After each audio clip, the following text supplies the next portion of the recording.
Hola. 안녕하세요. Hello. Konnichiwa. Hi. What's good? Hola. Hola. I'm trying to figure out how many more languages I can say hello in. I don't think when I took Hebrew, Achuta. like, ah, 9 2 by 9.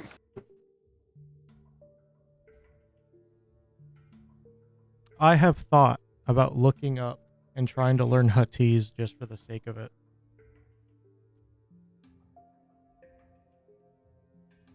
Well, I promised his kids, like Sabalba was speaking Spanish at some point, like that. I'm like, yeah.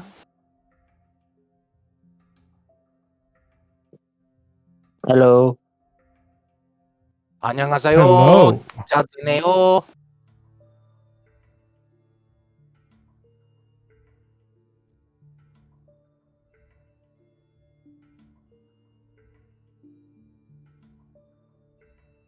The girls were in here the other day, and I think one of them decided to run off with a D10. Because it's not in my dice tray.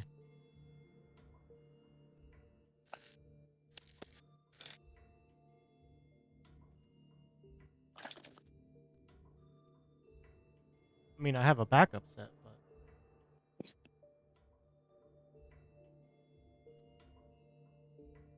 And I could just do my rolling on a roll 20. Because I have that macro.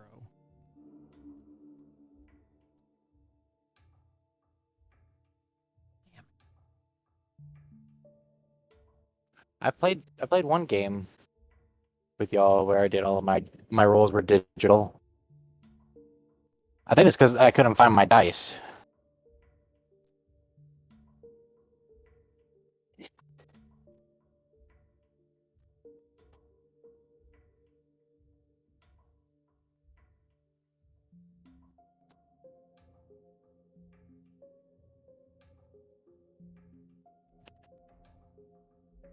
I forgot to plug in the air conditioner.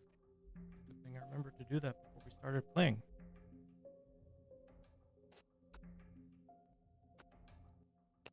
Let's go! Let's go! I pull up.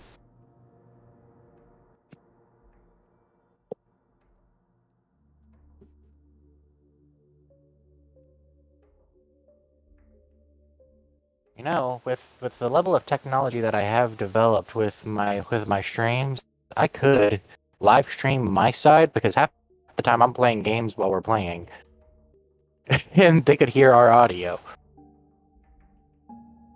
You could. I mean, we're only live on YouTube right now. And we are. We are live. Hello, world. I did post it to Facebook. So if you're on Facebook and you're here, welcome. I suppose I could do it. Are you using Twitter. OBS? Yeah. I haven't started If you can the find, actual recording. I should probably do oh, I was gonna say if you there should be a way that you can find it because that's how I ended up. That's how I was able to do it to TikTok because I wanted TikTok to be my main. Like after I proved that it was me on Twitch, that's how I got access to TikTok. But you could use stuff with like restream and stream to TikTok as well if you can verify that you are you and you can do your live streams there.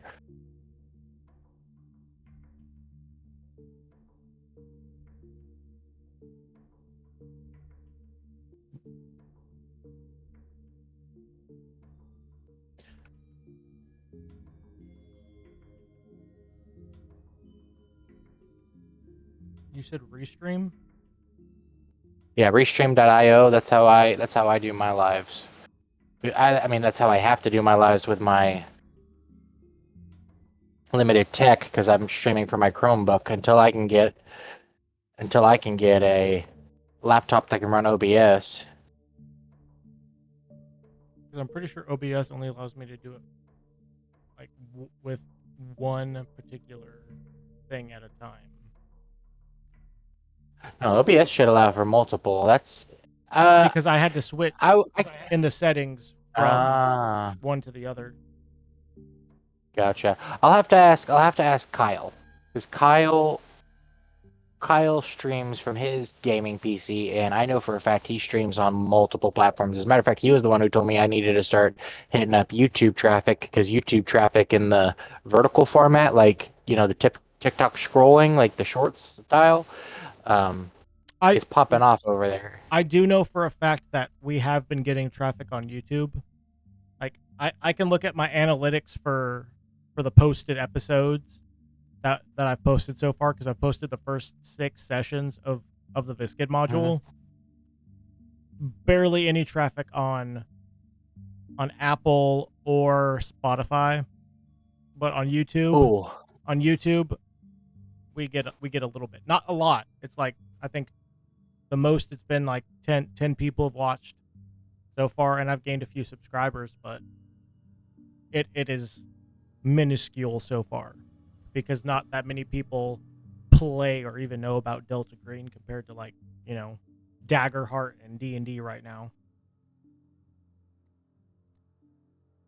Which is why at the end of every session, before I click off and stop the stream and stop the video, I tell people to go to Amazon, where they can get, here's my PSA right now, right at the start. Hey, if you want to play some Delta Green, go to Amazon.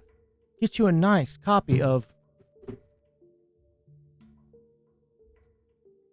here. This nice black slipcover version of the Handler's Guide and Player's Guide. It's only like $85 right now, where it was when I bought it. You could also go to Arc Dream's official website and get it there. Or if you want just a PDF, you can go to drivethroughrpg.com. Go get you a copy and play some Delta Green, because it's a fantastic game. I have half a mind to get one and maybe run my own module. And instead of running Delta Green, work with ChatGPT and build a Silent Hill-based campaign, because I think Silent Hill would work perfectly in the Delta Green system. It would work perfectly in Delta Green or in Call of Cthulhu.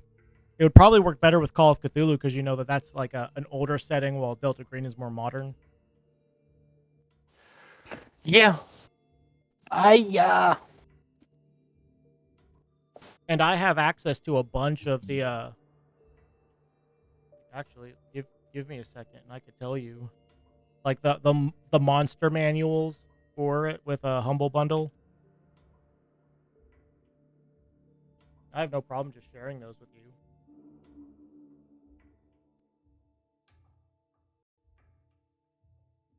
I mean, heck, you're my brother. What are they going to do? It's not like I'm going out and selling them. I'm sharing them with the fam. Yeah, this is family Questscape, not casual. Anybody can play Questscape.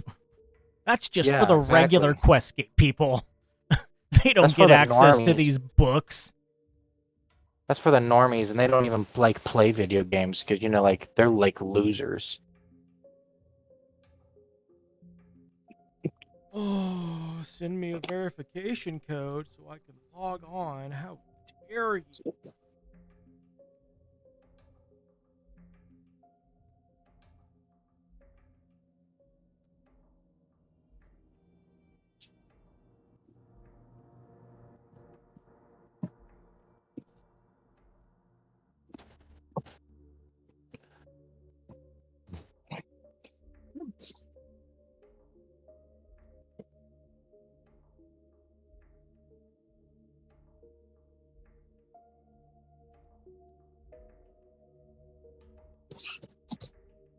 Hold on, I'm genuinely curious, seeing as we're still in the process of doing setup, and I have ChatGPT right here in front of me. If I were to give you, Steven, some control, you're not asking ChatGPT, you're asking HK47. Get it right. Oh yeah, well, I have it turned off. I have that turned off right now. But yes, I was asking HK47 earlier. If I were to give you some level of creative control, and we could figure out elements together, do you think that you could feasibly write a Silent Hill-based campaign based in the Delta Green or Call of Cthulhu TTRPG playing systems? story elements, collectibles, items interacting, everything. Do you think it's possible? There This might may be even hard for an AI. there might even be a Silent Hill style, like a Silent Hill game, because as I was scrolling Instagram the other day, I saw that they had one for Ghost in the Shell. Like, Oh, I like don't get me wrong, Ghost in the Shell is a fantastic universe and fantastic anime, but you could just use Cyberpunk to run that because it's a cyberpunk world. hmm I would use Neon Skies because Neon Skies, the dice system is so good. I cannot stress that. I the can't. the thing the thing about doing The thing about doing like a Silent Hill system with Call of Cthulhu, especially with the lore of the game, Silent Hill deals a lot in guilt, and every player is going to have an element of guilt, whether I recognize it or not, or like as like the table head. The table head is going to have to know what they're guilty of, and maybe the players are not going to have to know. Maybe you take like a D100 and you build a table of the guilt, and every player I guess you could say every player kind of finds release, that they're only released from the nightmare if they can actually truly figure out what the guilt is. If that makes sense. Either they figure out the guilt or they die trying to figure out their guilt. You can make guilt work the same way as sanity, make it run the same exact way. It just have them write it like on the side, or replace sanity entirely. And maybe maybe I would say it would have to go hand in hand, honestly, because sanity would be like, as you're going more insane, you would be able to like maybe access things like the other worlds, but your guilt would have to rise. There has to be a guilt meter, and once you get to guilt, like a certain level of guilt, I imagine you could be like, oh, the the player or the DM could give you the more information about what you're suffering from.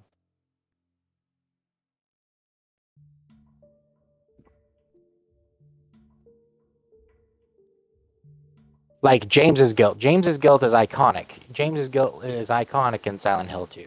I mean, I don't know if you ever want to play it. I can tell you right now what James is guilty, or what his guilt is. But I mean, his guilt is iconic, and it's iconic for a reason. Like, there's a reason that people recognize and say that Silent Hill 2 is one of the greatest horror games ever made, is because Jay's sorry James's Isn't guilt the is like so. it's on my list of games to play because the Silent Hill franchise is so iconic. Two and three are considered Mhm. some of the best. Isn't it basically he goes there because he got like a letter from his dead wife or something? Yeah, he's there for his wife, and his wife is dead, and that's all you know. I'm looking at my Call of Cthulhu bundle that I bought, and there's actually a setting called Cthulhu Dark Ages that is set from 950 to 1054 CE. So you could just use that one because it would be like a little bit like more back in that era, and that's kind of what Silent Hill does. Is it's kind of like that older era, plus especially with F being set in Japan, it would work Yeah, really well with that. F is Re- very interesting because regular would probably be kind of pulpy, and there is Pulp Cthulhu as well. Let me see what Pulp Cthulhu is. F is really interesting because it deals in like familial guilt and like guilt of 1940s like Pulp act. a person of who you are. It's like, ooh, it's good. Yeah, I really want to run this module. I think I could do it. I would need time to develop it. I would probably spend like days off, maybe a couple hours working on it, and have like ChatGPT like hold the mainframe. I would be like, all right, after a certain point, let's generate PDFs. When the girls are older, I actually plan to use TTRPG systems with injunction with something like ChatGPT to teach them about history, because like you can just make a like an ancient Greek setting or something like that, and then just give them an alternate world to play in. And at the end of each session, like I could run them through the myth of Jason and the Argonauts, let them do it how they want to do it, and then at the end, teach them the history that would be behind that. Like, a lot of people don't know, the Golden Fleece could have actually existed. It really could, because they would use fleece to sift gold back then. Like, think the California Gold Rush. They would use fleece to sift it, and it would stick. It was one of the few things that would stick to the fleece. So the concept of the Golden Fleece is a real thing. It could have actually existed.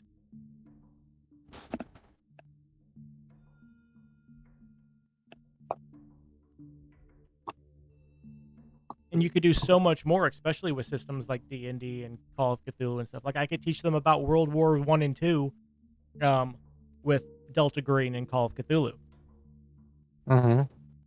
Oh, especially that would be really good with World War One, especially because World War One was so in that chemical warfare, and you would also be able to use the sanity element to teach them about PTSD and the things that would come with that in the war field.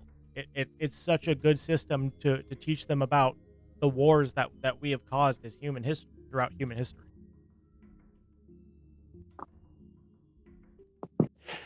There you go. There's going to be another podcast for you, teaching with teaching with TTRPGs.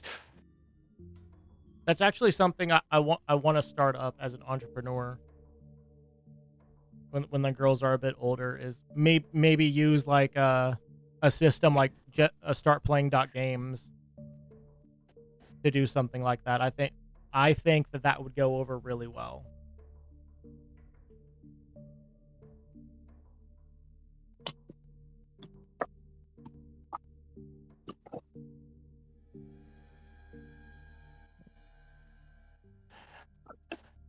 I'm sorry, Kaylee and Levi. I feel like I've been bogarting the conversation. How are you all? How was your week, Ben?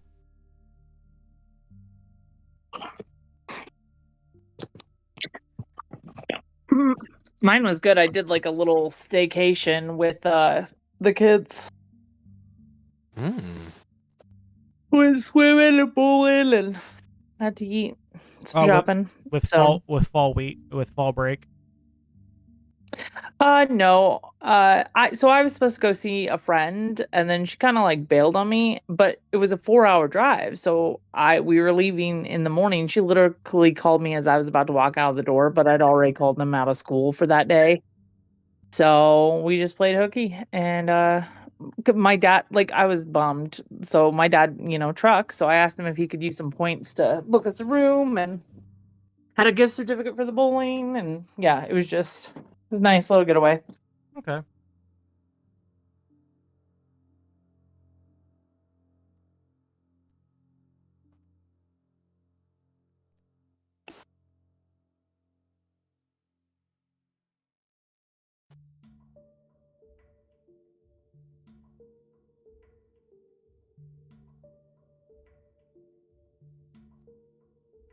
My week has been pretty slow at work. It was a very slow week for surgeries down here, except for Friday. Friday was unbelievably busy for a Friday, because Fridays in surgery are usually like add-on cases day, like just cases get added on through the days, and you start off with like maybe 25 cases. The day started off with almost 50 and just added on from there.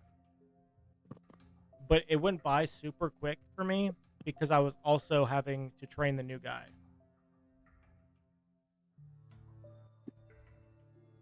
I was constantly busy on Friday, but the rest of the week, every day had under 30 cases, which is very rare. Although I did tell Nana about this today.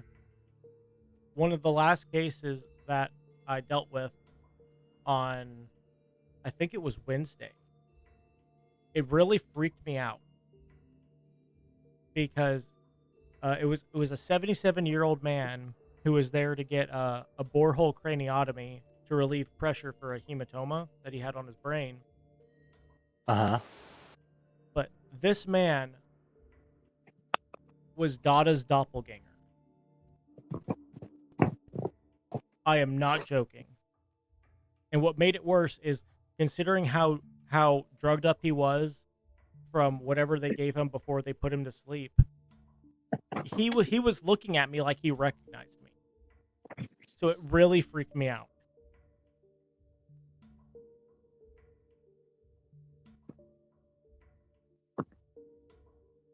I tell you, I have some pretty surreal dreams sometimes about Dada, and it's like I'm living my everyday life, but like Dada has been like alive. He's been secretly alive this whole time, and I'm like, where the hell have you been?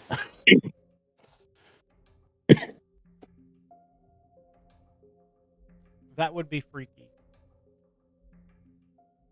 If anyone could do it, it'd probably be Dada, man.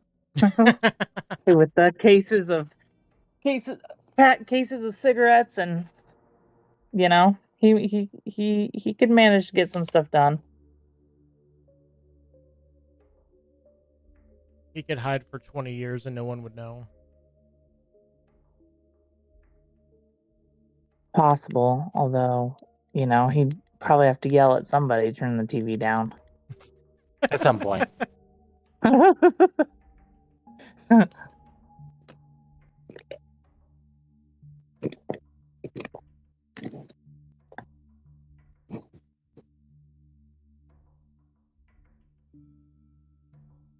All right. I don't think I'm going to find that dice, so I'm just going to switch to my other set. It should just be around here, but I'm not seeing it. So, if you guys are ready, we can dive in to some Delta Green. Ready.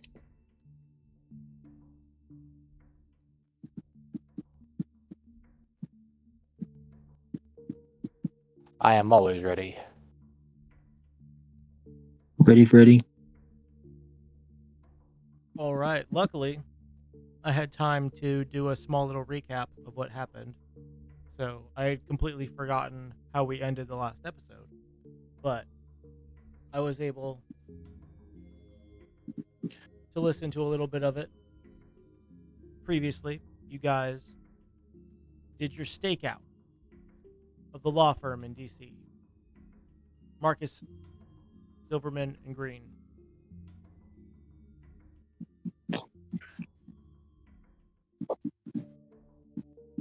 You waited a few hours, they finally showed up. But you couldn't tell which room they were in or if they were what they were doing. So you got April and Yuri decided to get out of your stakeout car and try and get a better look before you were able to identify that they were in a room together. Went back to the car and blew up the building. Then you guys went back to your safe house.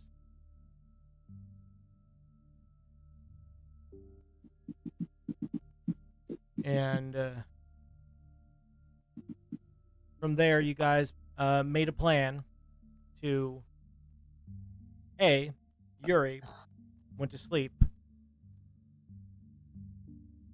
while Quinn started a deep dive into the documents you guys had recovered before you guys went on your stakeout.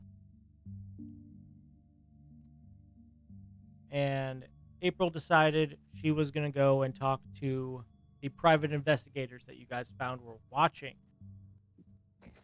the law firm on your first initial visit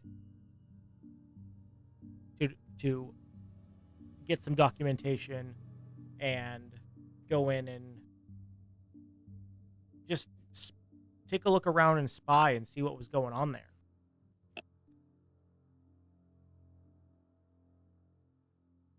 And that's actually how we ended off. You guys also did do your skill ups.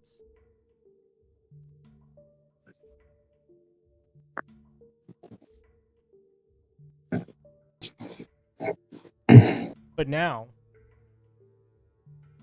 how we all proceed. As for the second time this module, you guys have decided to split the party. And considering this isn't D&D, that isn't a bad thing.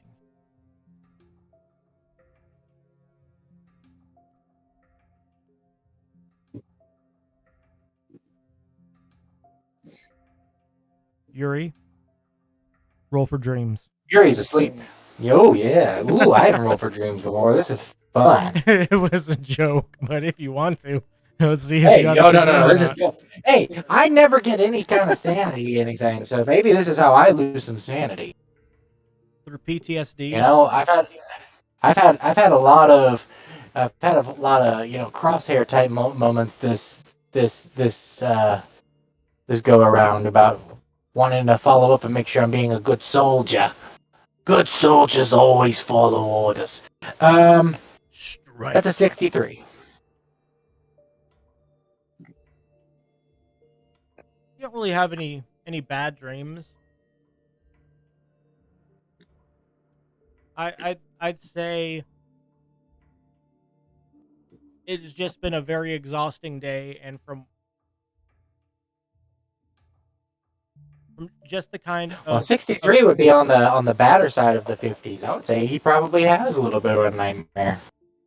well, if you're doing it based on your sanity, and you have a pretty high sanity, isn't your sanity at like 65, 69? My sanity is 70. Yeah, exactly. And It's actually, yeah, it's right now it's 69. I've only lost one sanity point. it's very hard for Yuri to crack.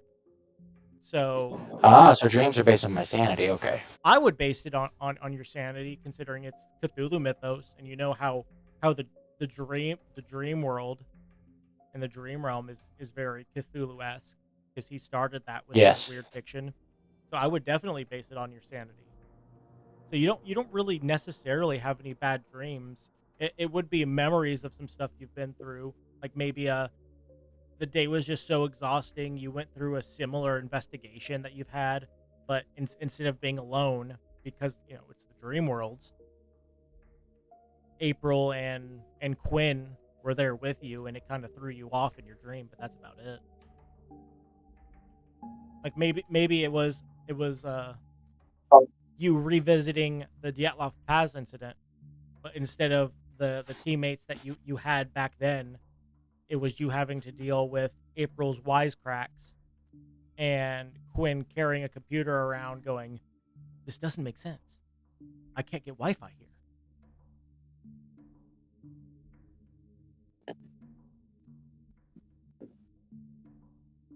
Mm-hmm. Yeah, so I guess he's sleeping pretty well. He probably has just a blank dreams. I imagine Yuri's one of those people that he doesn't dream a lot, and if he actually has dreams, that's when he has the nightmares. So it's probably like a blank sleep night.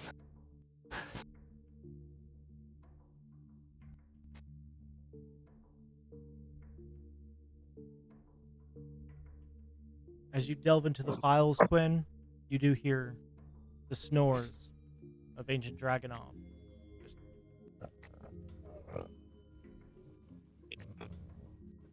Through the walls. Has April left yet at this point? Or were you going to stick around and help him a little bit? I remember that I was splitting, but not so much what I was doing again. What was I doing? You were going to go... Where was I going? You were going undercover as an FBI agent to talk to the private investigators that were watching the law firm when you guys left, because you were able to get their license plate number and found that it was attached to a private investigator team.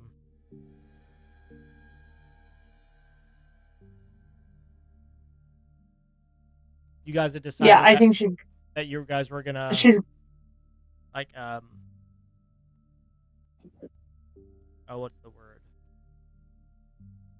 Basically cover all your bases and try and take any small leads that you think could be connected to this investigation that happened in Seattle, even though you guys are halfway across the country. Somebody was watching this law firm that is connected to Tybalt Greaves. So you just covering your bases and assuming that they might know something. Why were they watching this law firm that, as you guys could tell, as Quinn's about to find out from diving into these files, that they barely had any clients. They were, for all intents and purposes, they were a placeholder. They only had like maybe 2 or 3 clients. Like, Yeah. I would say she's not gonna help. She's just gonna take off. Okay. Probably not gonna take the car. Where are we?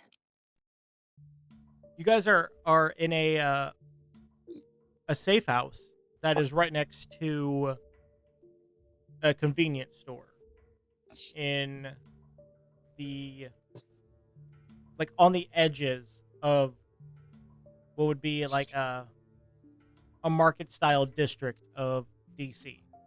I don't really know the layout of Washington DC right now, but I assume that they have, where all the storefronts and businesses are. You guys are in an almost what would be an abandoned building if it wasn't a Delta Green safe house. Okay. So I am gonna say she's not gonna take the car. April's gonna take a lift. Okay. Or an Uber. Go ahead and give Are me. you familiar with the whole DC area? Because you're like from like Minnesota, right? Go ahead and give me. Yeah, but I mean, Google, and then I'm not from Minnesota. I'm from California. Go ahead and give me a luck roll, and I'm gonna give you a bonus die, so you can roll your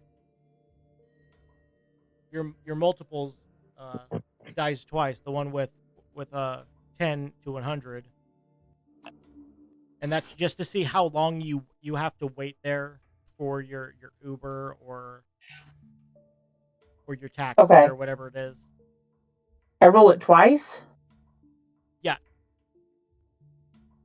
So you roll twice and you get the better. You choose the lower of the two. So roll the. Okay, then 4 is the lower.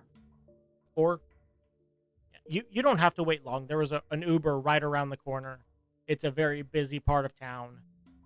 It's no issue. Did you hear 4? I said 40. 40? Yeah, sorry. Okay, so you're waiting almost an hour then. Okay. I'm just gonna change smoke. Same reason. It's a very busy part of town. So there's a lot of traffic going on, a lot of Ubers in the area, but they're picking up other drivers. Just on the other end of the spectrum of what I was originally going to say. Okay.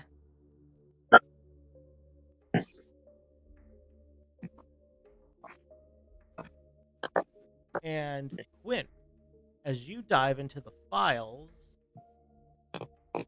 that you have, let's see which one of these.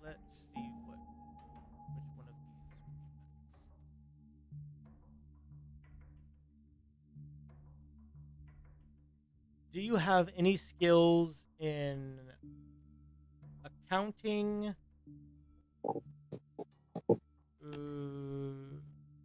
bureaucracy, or law, perhaps?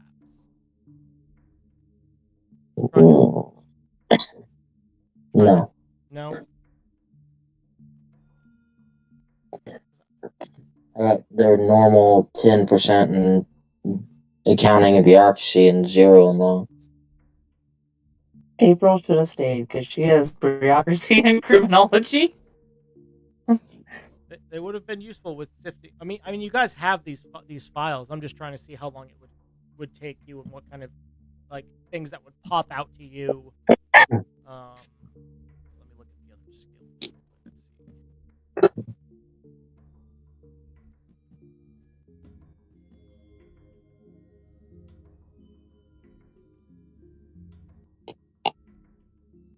And I'd fail a roll. I rolled a 19, so.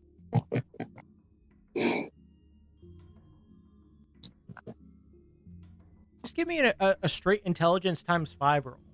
That sounds like it would be useful for this. Intelligence times 5. Alright.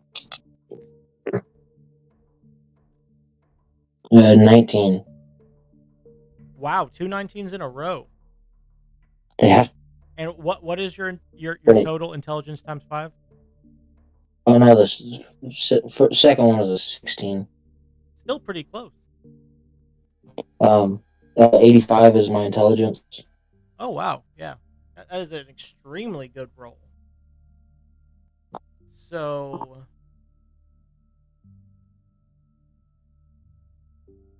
you find that while looking through it, that the man whose name kept flagging things in the Delta Green system, Justin Croft,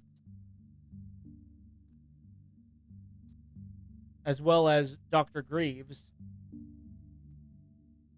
know each other very well, and them, as well as a man called Robert Ortega, worked together in a small town of Upperville, Virginia in the 1980s.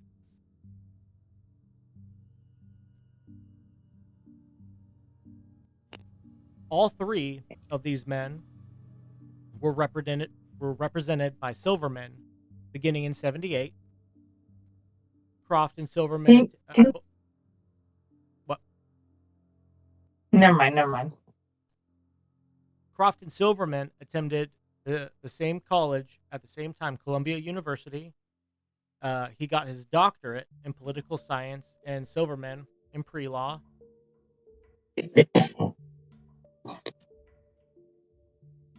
And from there, you even start looking into Justin Croft, because the man whose name was flagging stuff in the Delta Green system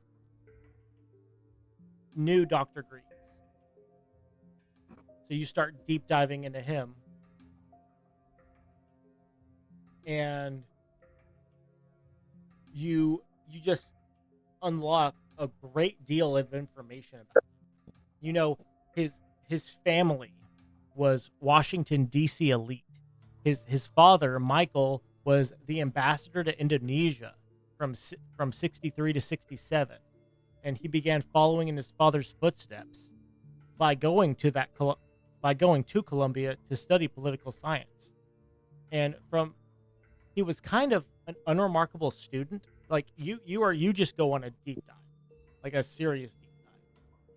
And research at Columbia places him as the fraternity chapter president and a leader in other various charities and functions.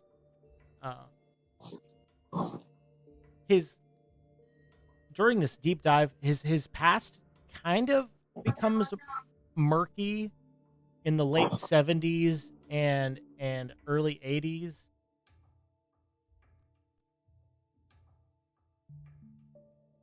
But all you get is that he was kind of like the director of a few high earning but small defense contract companies in Maryland.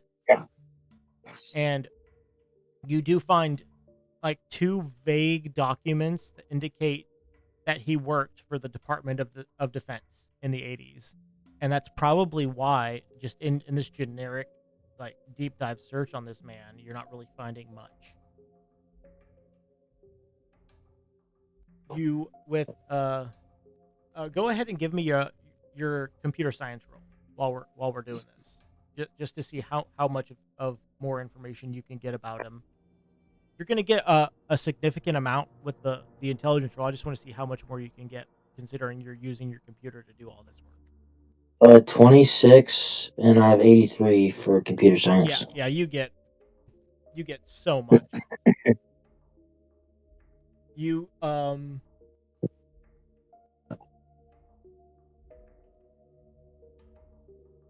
using the databases that you have access to, you find that he did two large purchases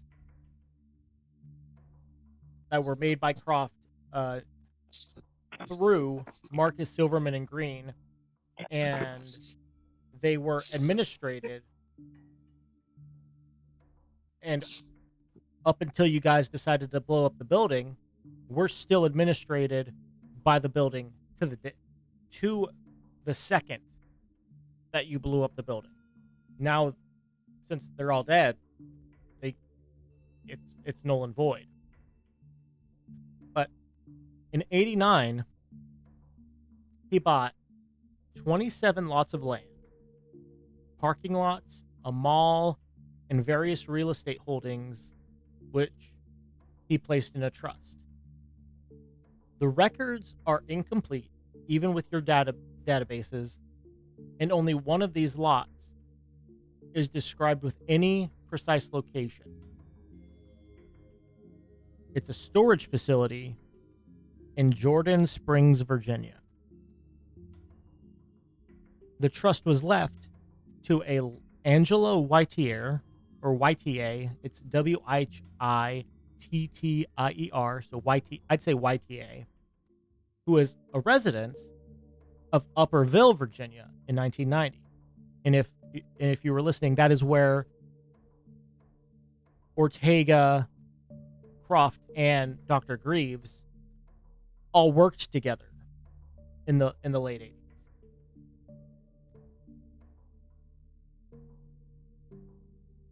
Where in Virginia? Jordan Springs. Jordan Spring. And you also learn that Croft may have worked for a highly secretive National Reconnaissance Office in the late 70s. See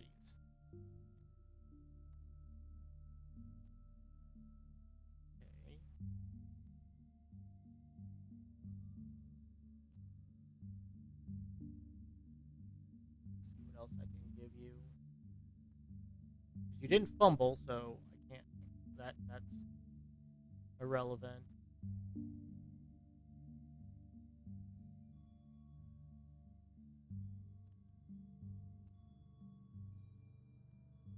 And because you already know that anything having to do with this man would flag the servers for Delta Green, you do it in such a way that you know it wouldn't, because I'm pretty sure Quinn would use some sort of proxy server or something to mask your search, because I can see him doing that, especially knowing that whatever this man was wrapped up in, and you've already had your handler contact you guys and say, hey, don't look into this, whatever you're doing, stop looking into it. You would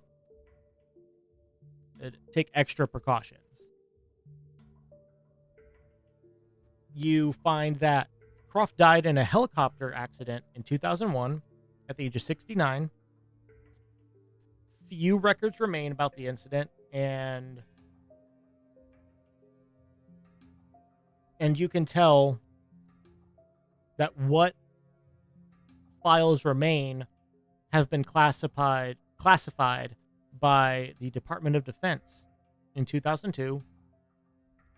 But what you can be gleaned from this quote-unquote accident is that it occurred on January 29th, 2001 at the Mount Weather facility in Virginia.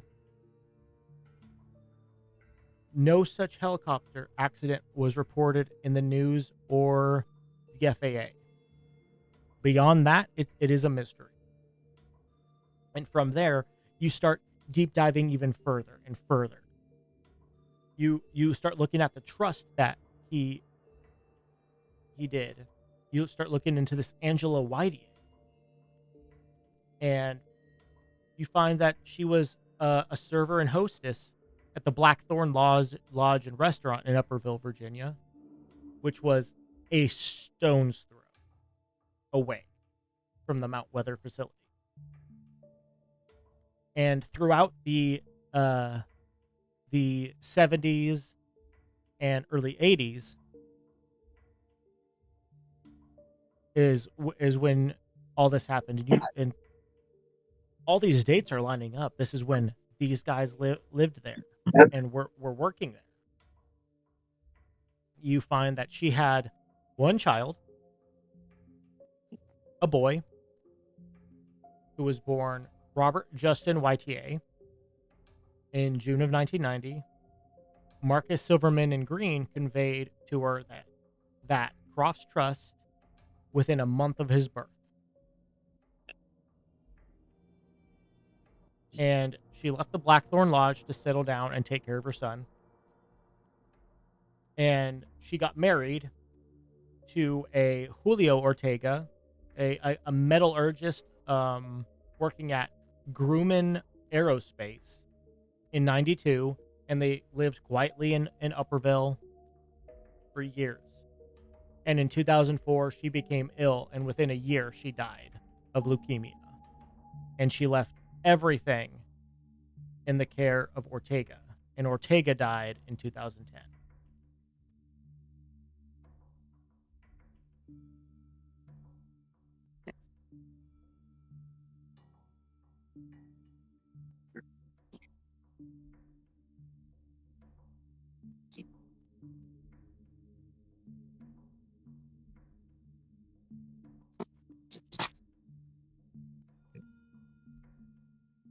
And from there,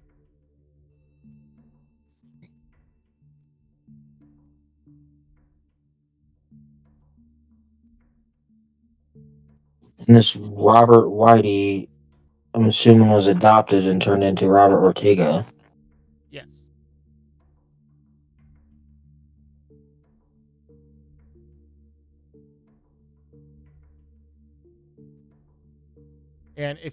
And considering you also then decide, because that clicks in Quinn's head, you start looking into Robert Justin Ortega, you find that he was a beyond successful young inventor and executive living. He is living the high life. He attended Manhattan College. He received a bachelor's degree in chemical engineering in 2012. He had a rise in the defense industry and it was nothing short of amazing. He created several key patents in the chemistry dealing with a substance which has also turned up in your research before, called titanite weave, which is considered by many to be the next generation Kevlar. He created a company called Ansile Incorporated, which was founded in 2012. He has roughly 250 employees, and it is a well-known success story in the Washington corridor with many classified government contracts. Ansile's public relation team paints him as a prodigy who augmented his natural talent with a knack for recruiting the finest people. And he is quote, an engineering genius whose true genius is people.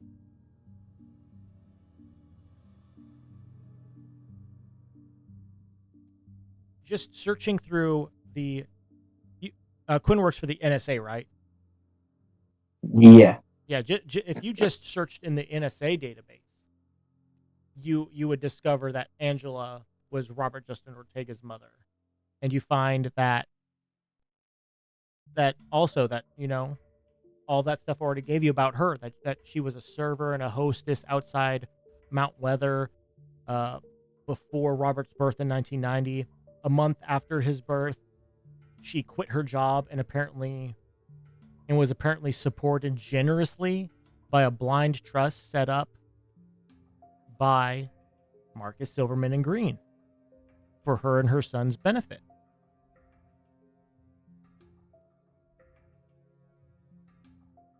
His birth certificate lists his father as unknown, and that control of the trust is in his name. His birth certificate lists his father as unknown, and that control of the trust was passed to him on his 21st birthday in 2011, a year before he started Ansile Inc.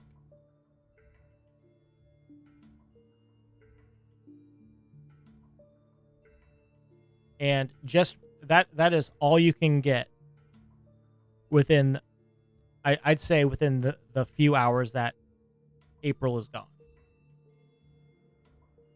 And we're actually going to swipe over to her.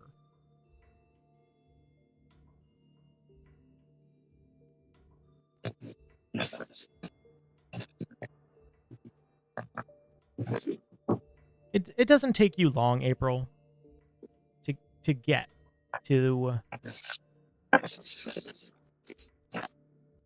this private investigation group in downtown DC.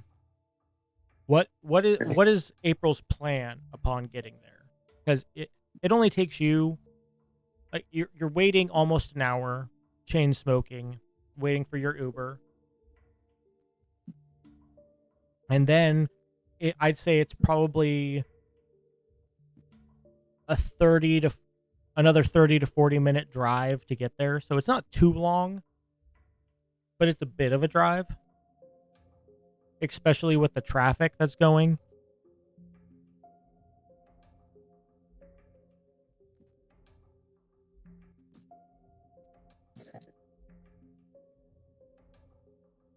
I don't think she's doing anything on her way, or even like kind of. I think she's just gonna kind of wing it, but I think she's just vibing out to music on the drive. Okay. Like I said, it takes you hour and a half to an hour to get there. You get there, you see the name of the detective agency. It's just a generic detective agency. Doesn't seem, by looking at the building, like it's too descriptive. It's another row house building, kind of like the law firm was, but this one's a 2-story one. It's a bit thinner, as if this was supposed to be a residential neighborhood, but it was kind of regrouped into a business building of sorts.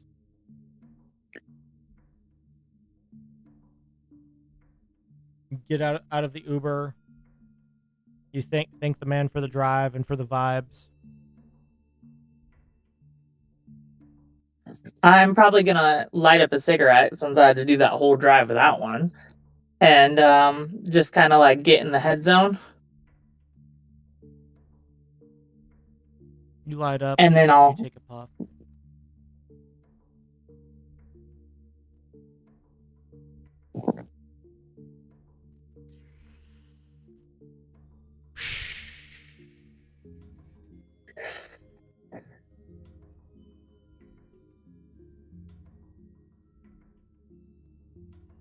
The building just looms in front of you. Kind of like the hospital back in Seattle did, because you don't have your compatriots here with you. You're used to doing this kind of undercover work as a journalist. But somehow it's got a different feel in your brain. Because you're not doing this for a paycheck. You're doing this for Delta Green. You're doing this to cover up something that could be potentially catastrophic in the grand scheme. You take another puff.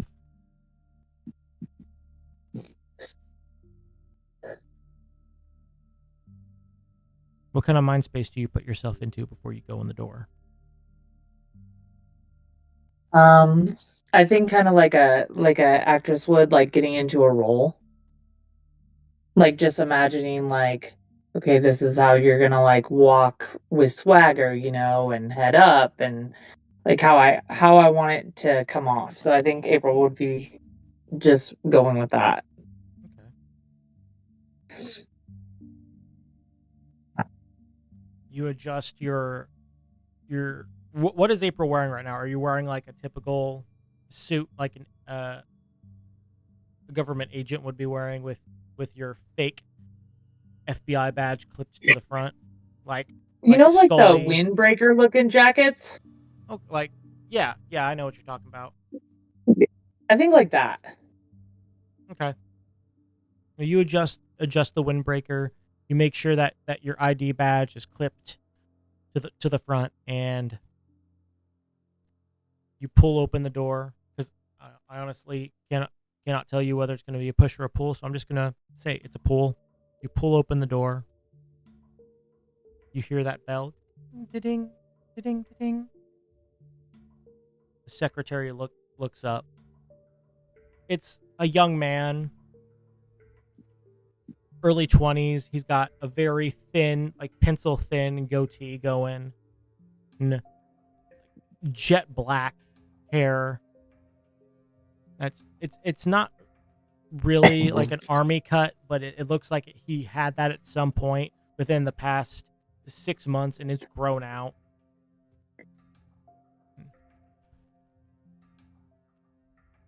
Welcome to Robert and Donald Detective Agency.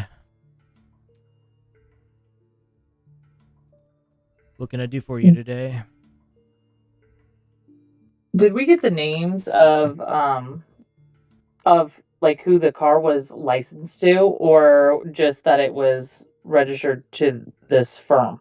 It was just that you were it was registered as a company car for this firm. Okay. All right. Agent Harver here, FBI. I'm here about the explosion at the law firm. We have reason to believe that your office might be involved. There was an explosion at a law firm? Sorry, I haven't been looking at the local news. I probably should have. Just give me a second. And you see he starts typing. Oh, dear. Yeah, I totally see what you're talking about there. I need to speak to whoever's in charge. He looks up at you. Looks at the jacket. Actually, I'm gonna roll to see if he's that observant.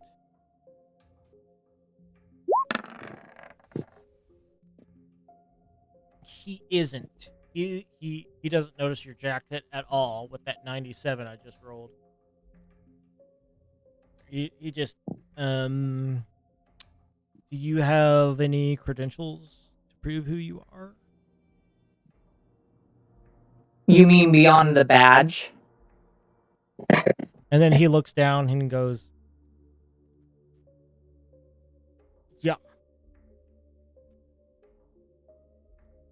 Yeah.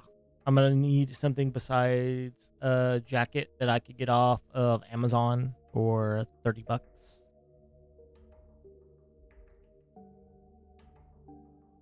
For all I know, that could be a federal bikini inspector jacket.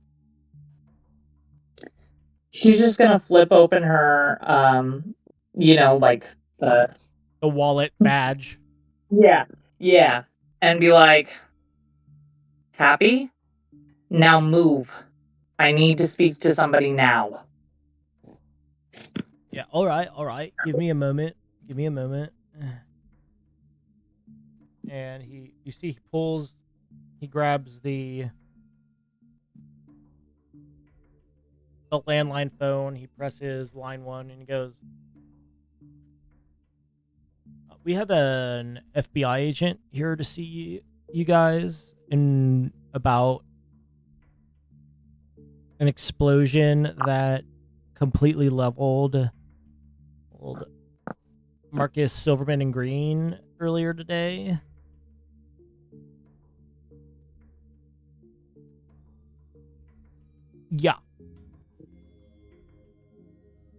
Yeah. All right. Okay. No problem. Yeah, you could go on up. His office is at the very top, at the front of the building, so just go up the stairs. Go all the way past the bathrooms and the other office, and he'll be at the far end of the corridor. She's not gonna like say thank you or anything. She's just gonna nod curtly and then walk off.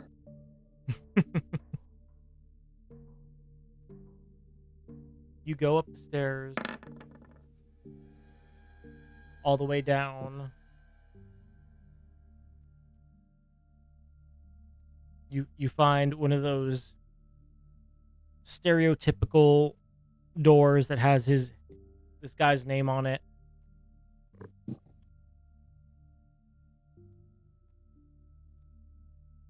With underneath, private investigator. You open up the door. Oh, welcome, Miss. This guy. Agent Harbor, Harbor. FBI.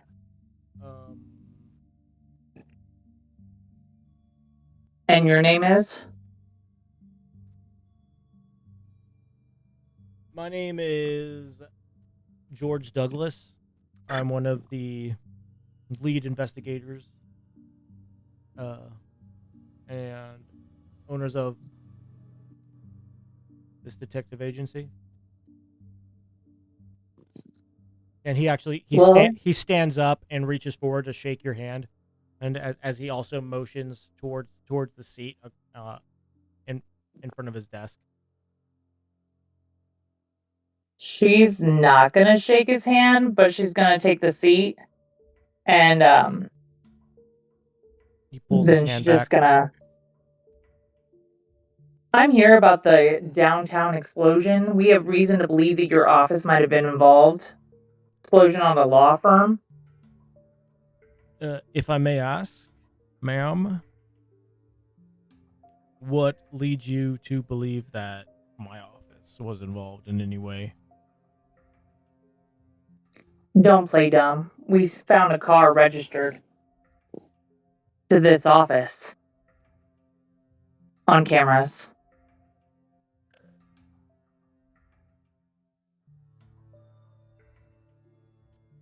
Oh man!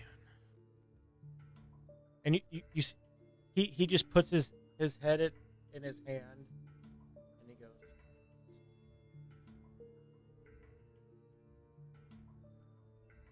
What really happened that night? Or last night. This is the next day, or it's the same night? Yeah, it's the next day. It's the following morning. Yeah. What really happened last night? Last night I couldn't tell you. Go ahead and roll persuasion, and you will get another bonus die on this because you are wearing your FBI costume with a very convincing badge and everything. Okay, and I take the lower of the two? Yes. Okay. I roll both or just the tens one? Just like the 10, 20, 30. You roll both, but you roll your tens one twice and take the lower of that one. Okay. So is getting a 0 another 10? What do you mean? Okay, because the first time I got 66, 66, and the second time I got a 60 and a 0. So that's 70, right? You rolled a 60 twice. Or you rolled a 60 and a 10. You know what? I rolled the wrong dice. Give me a second, that's why. Oh, I rolled a 60 twice. So I rolled a 66 both times. And I'm a 73. You rolled a 66? Both times, yeah. That is a critical success. Amazing. Perfect. Okay. I'm going to be honest with you. I was not expecting this. The car you guys saw, I'm assuming you guys did something with cameras or whatever. It was me. But I was not there last night during this. Like we were hired to watch the detective agency in case suspicious people were seen coming in and out. That's all. Like we were hired, and he starts typing stuff in to pull. Let me pull up my stuff real quick. You hear that clickety clack of him, and then he turns his monitor around and he was like, "Yeah, right here." And you look at his monitor and you see that he was hired by a man named Michael Bellick to watch the detective agency, and if any suspicious people were seen going in and out, they were to call the police and try to get identifiable photos of the intruders and their vehicles. And that is Bellick, Bellek. And this is just an ongoing one. We were just told to keep an eye on the law offices from time to time. And if anybody like super suspicious was seen going there, but we didn't see anything that day, so I left to go about my other investigations. God. And he just starts. I believe you're telling the truth, but I have a couple follow-up questions for you. Please, I will answer any questions you have. How did this Michael Bellick, how did he hire you? We got it was this has been an ongoing contract for years, but it was originally he came. I think he came in personally like 5 or 6 years ago and told us to just keep an eye on the law office for him, and if anybody suspicious was to do, and he gave us a lot of money, like, and he points back to the thing, and you can see that they get an annual stipend of close to $20,000 a year just from this one man to keep an eye on the law office. They get a significant amount of money yearly just to watch this, on top of whatever else they make. They get about 20 to 30 grand. I'll actually say it's $29,000 a year in order to watch this place, and he goes, it's only me and one other guy plus the secretary here. We're a very low operation, like. So, of course we took this. I'm gonna need his contact info before I leave today. Yeah. And he turns it back around, clickety clack, clickety clack, clickety clack. And you hear right off to the side of you hear a printer start up, and he starts printing. You're doing great, George. I just have a few more questions. Of course. He gets up and he gets the papers. He files them together, puts a paper clip on them, hands everything over that he could think of that's necessary. He hands it over to you. He goes, of course. In your 5 or 6 years of watching this building, was there anything that you reported? Honestly, no. Called the police or called Michael? Honestly, in the 5 years that we've been contracted to watch this place, I don't think I've seen them have a single client yet they've stayed open. There's not been a single person besides the 3 heads, Marcus Green, and Albert Marcus, Dominic Green, and Aaron Silverman, along with that secretary that they have go in there. I don't think I've ever seen a physical person other than them go in that building. That was suspicious to me, but I wasn't hired for their suspiciousness.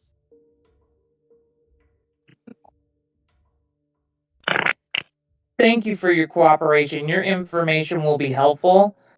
I'll let you know if I have any follow-up questions, but this will be it for now. I appreciate your honesty. Of course. And then she is going to reach out to shake his hand now. He shakes your hand, and then he also like just picks one of his cards off the desk, and he says, "Sure, if you have any more questions, please call. I will give you whatever information I can think of that might be helpful towards your investigation." If Bellet contacts you again and she's going to hand him a card back, then this is where you can reach me. Of course, he takes it. Is it a Delta Green one, or is it just a generic card to get to you with your fake name? Generic. Okay. With me. Of course. I could honestly probably guarantee he'll be calling, considering it blew up. God, that is $30,000 a year I'm losing. Fuck. And you could genuinely see it. He is like taken aback and probably more pissed off that he's losing money than that the building actually blew up. Yeah. If you have any more questions, please call. And the moment Mr. Bellet calls, I will give you a ring. And he gets up and he goes and he opens the door for you. And you leave.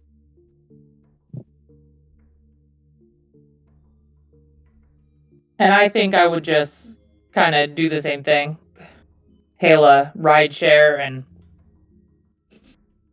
go back to the safe house. Let's see how long that one takes you. I'll roll it this time.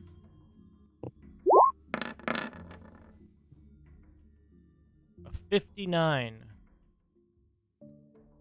It takes roughly about the same time. About 40 minutes for another Uber or a cab to show up. How long does Yuri sleep? Time for April to smoke. Yuri probably sleeps a full rest cycle.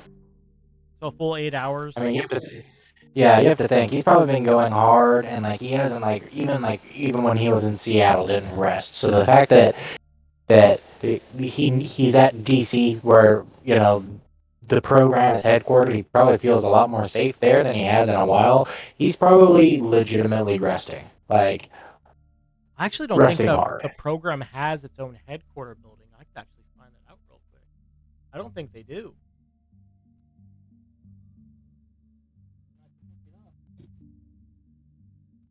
In my I don't know. handler's guide that you can get now on Amazon.com. People watching, go get you a book. Read. Open a book. Yeah, read. It's fundamental.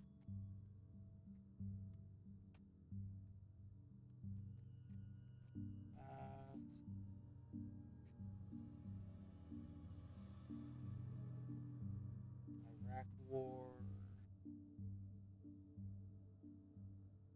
Because the handler's guide is basically all lore. So it's the perfect book to look into to find something like that. I don't think that they do have a headquarters though.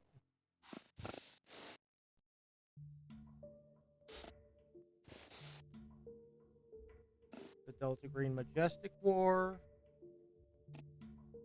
Delta Green in the Age of Terror. 91.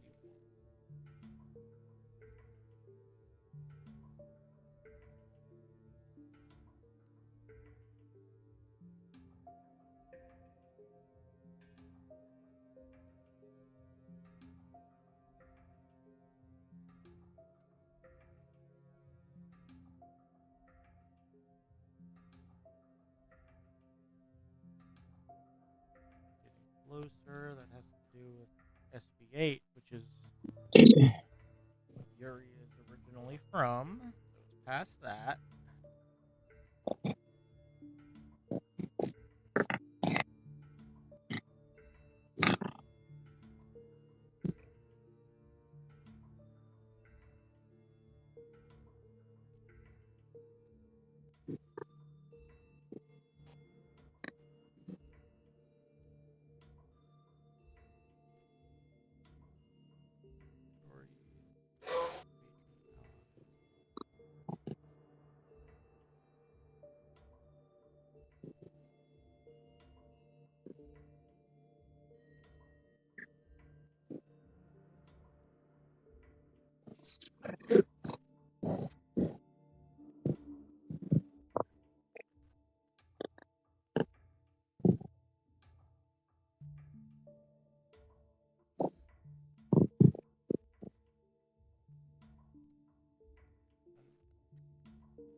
What are we doing? Are we waiting on me here? No, I'm just curious to see if they actually have a headquarters. So I'm looking that up real quick. No, you're good. The entire time y'all were doing that, I was seriously building a Silent Hill guild engine for Delta Green and with ChatGPT, and I genuinely have something good. We might see this in the future. I just want to say, considering I'm looking through this book, about a half of this book by itself is just lore on Delta Green and the world. Right there is where it starts going in to stuff like the great old ones and stuff. So about half of this book is just lore on the history of Delta Green, which is fantastic. What's crazy is Delta Green. Delta Green was originally what? It was a spinoff, or it was an accessory to Call of Cthulhu, and Yes, it just it kind of was. took on its own stuff. Yeah, and I'm guessing that Arc Dream Publishing bought the rights to those modules from Chaosium, and then they just started their own thing. They might just be like an understudy company for Chaosium. I actually don't know, and if they are, and you would like to sponsor Family Questscape, please do.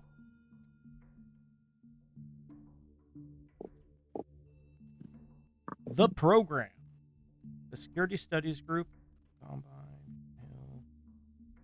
Dude, the name changed 18 times. The name changed 18 times between 2002 and 2007. 2017. I mean, insiders call it the program. Its headquarters and its carefully compartmentalized laboratories, hangars, and personnel scattered throughout the government and private sector allow it the pretense of legitimacy. Firm's leaders are determined that the work too important to be restricted by the Constitution, for it is access influence. The program is access is a criminal as an enterprise, and any conspiracy in black facilities. Here we go. Case officers deliberately give agents the impression that the program is more sprawling, more omnipresent than it really is. Agents who think the program is everywhere may become frustrated when they don't get needed support, but they tend to have more confidence in the overall mission. 100 personnel work at the headquarters. The heart of the program is always established as an intelligence facility.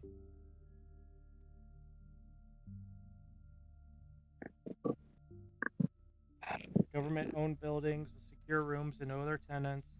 Past locations have included restricted wings and research facilities from Wright-Patterson Air Force Base, Fort Beauvier, Fort Meade, blank office buildings in New York and Chicago. So they don't, from this, I'm getting they don't have one specific headquarters. Headquarters personnel work in 6 offices which coordinate and manage operations and locations in the field. Each office has an alphanumerical designation. The office of the director oversees all others. The office of the director, D0, includes a dozen personnel, the director himself. Office of security, D1. Yeah, they don't have like a headquarters, but there are 5 different offices. No, 6 of them. D0, Office of the Director. D1, Office of Security. D2, Intelligence. D3, Operations. D4, Research. And D5, Logistics. So it's not one specific headquarters. They're probably scattered throughout the U.S. But just the way that it describes it right here in the guide is, it is very reminiscent of just the structure of it. From what I'm seeing, is it is very a lot alike Control,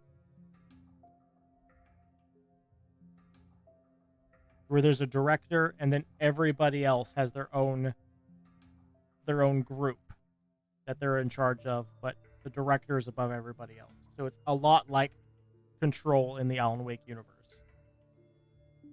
as opposed to like SCP that has the O5 Council and the administrator in charge.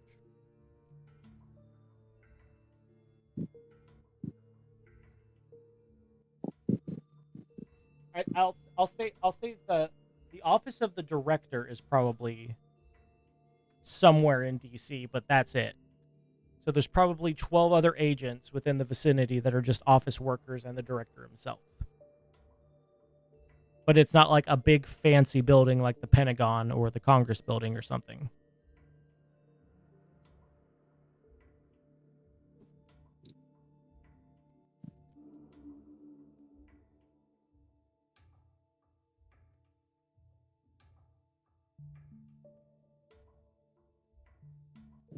Yeah. Well, so that being said, he's in a full rest.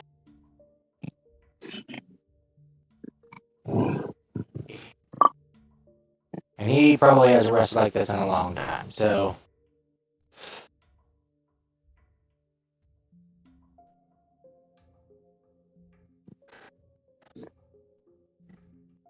Honestly, I was kind of hoping that like, when you mentioned the dream sequence, I was kind of hoping like we were gonna start dealing with some psychological stuff. I was like, hell yeah, let's go.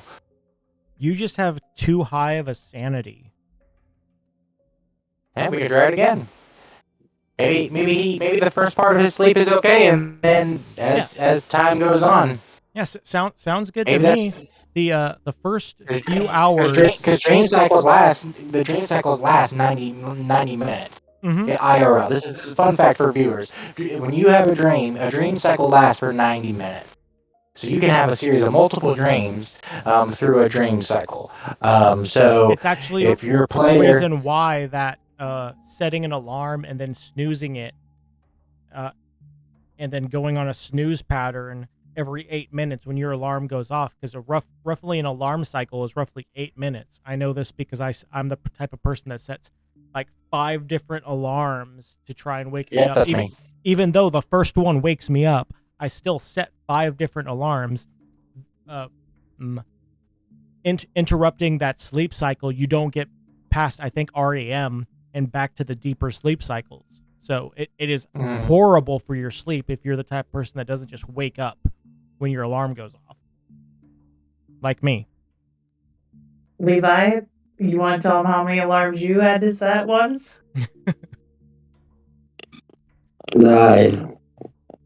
Too many to count. I believe it was in the 30s. I have my phone right now. I can tell you. Last million. You know, it's crazy. When I'm by myself, I'll set multiple alarms. But like when I was married, I only needed like maybe 2 alarms, maybe 2 or 3 alarms. Before having kids, I was a deep sleeper, and I remember like Bonnie and Mindy screaming in the middle of the night, and I just rolled over and went back to bed. Like, I didn't even check. It could have been a murderer coming for me. But like once I had kids, nah, I am not a deep sleeper. I don't even use all of these alarms anymore, but I have 1:30 a.m., 2, 2:30, 3:15, 4:45, 5. The main 2 I use right now are 4:45 and 5 a.m. because I have to be at work at 7 o'clock. And then 6, 7, 7:30, 8, 8:30, 8:50, 9:30, 11:30, 12:15, 1:55, 4:55, and so on. I have alarms throughout the entire day that I don't even use anymore. So I do too, and I asked Ayla the other day if I seem like I have ADHD, and she said, considering that you have alarms going off at all times of the day and you never know what they're for, yes. And I'm known for like, I'll set one at 2 p.m. one day to remember something, but then I just let it continue to go off at 2 p.m. every day for months. Months.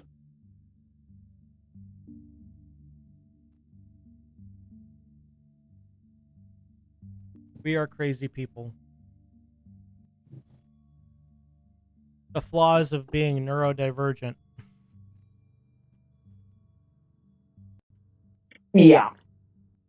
So I'm gonna reroll and we're gonna see if I have any bad dreams.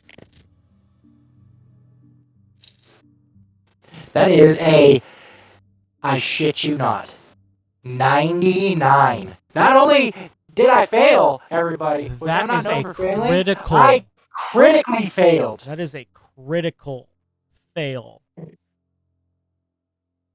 Finally, we get into some shit. We're getting some shit. I was just gonna make it a D4 if you lost any, but considering that is the critical failure of critical failures, this is gonna be a D6. Roll a D6 for sanity loss, as you have one of the worst dreams you've ever had. Hey, and it's max sanity loss too. That's 6. Yeah. Yeah, it is.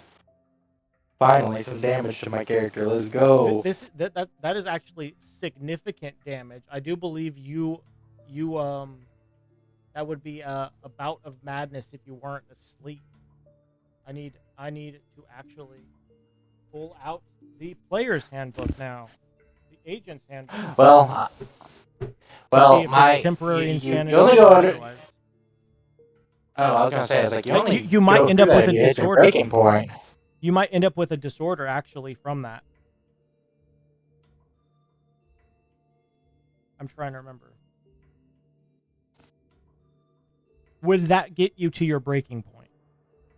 No. I'm still a ways away from my breaking point. Yeah, Okay. I'm like 7 points away from my breaking So point. in this dream, you are going to be suffering from insanity in your dream, and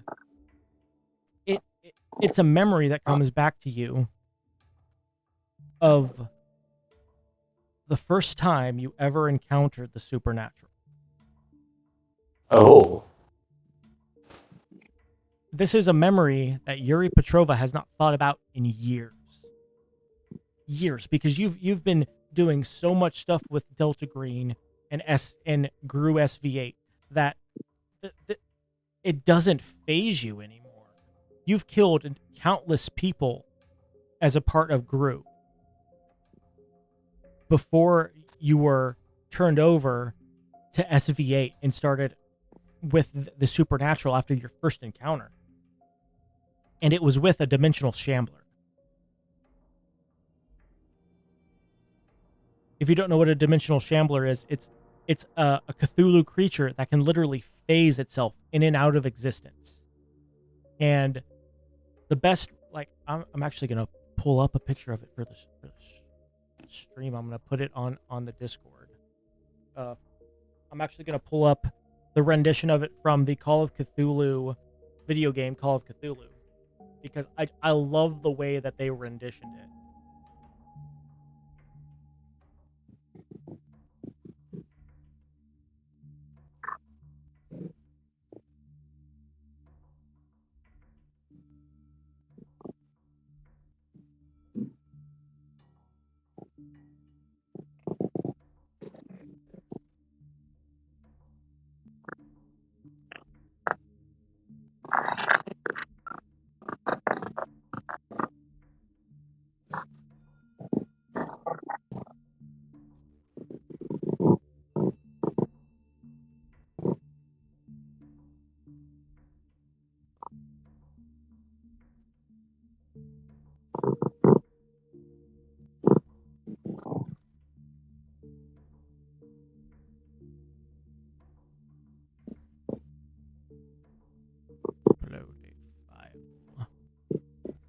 This is a picture of it coming out of a painting from the Call of Cthulhu video game.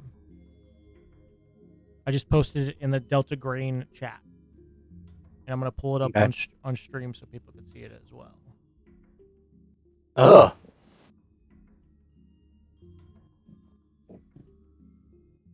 Imagine that thing as it comes out of a wall at you. And as you unload clips at this thing, but bullets were not phasing it. And you ran. Hold on, it's not pulling up on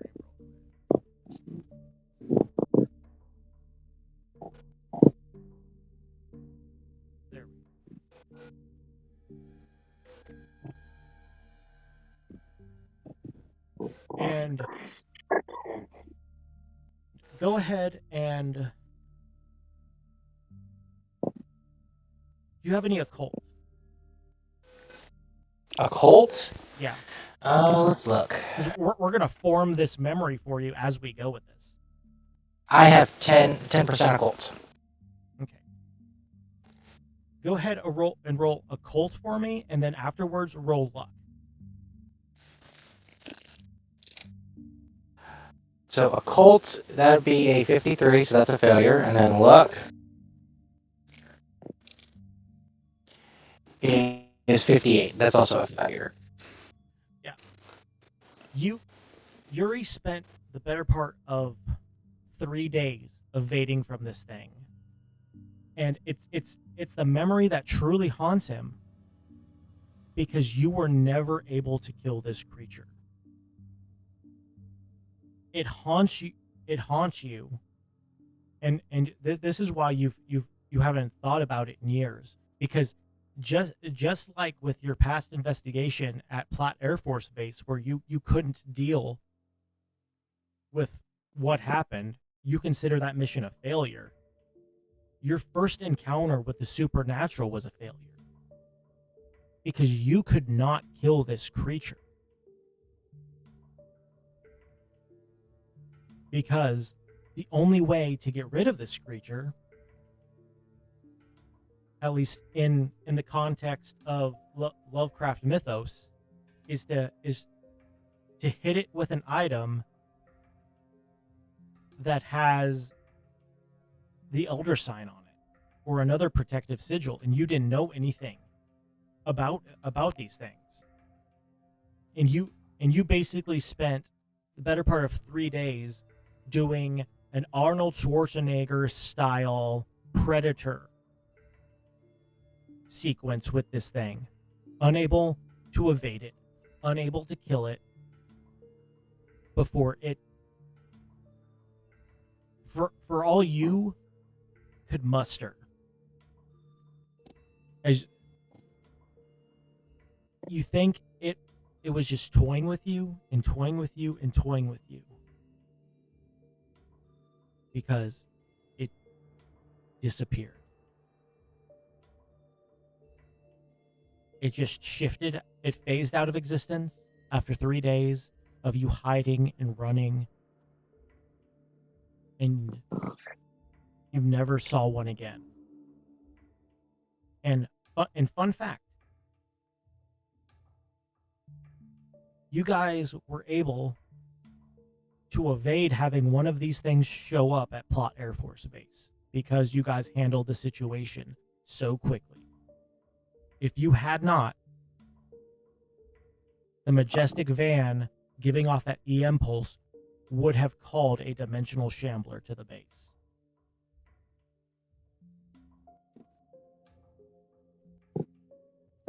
So Yuri possibly would have had a breakdown from having to deal with these things again.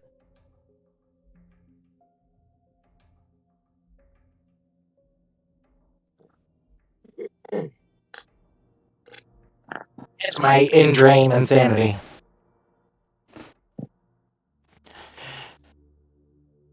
Your temporary insanity is that you flee from this thing. You flee and you struggle.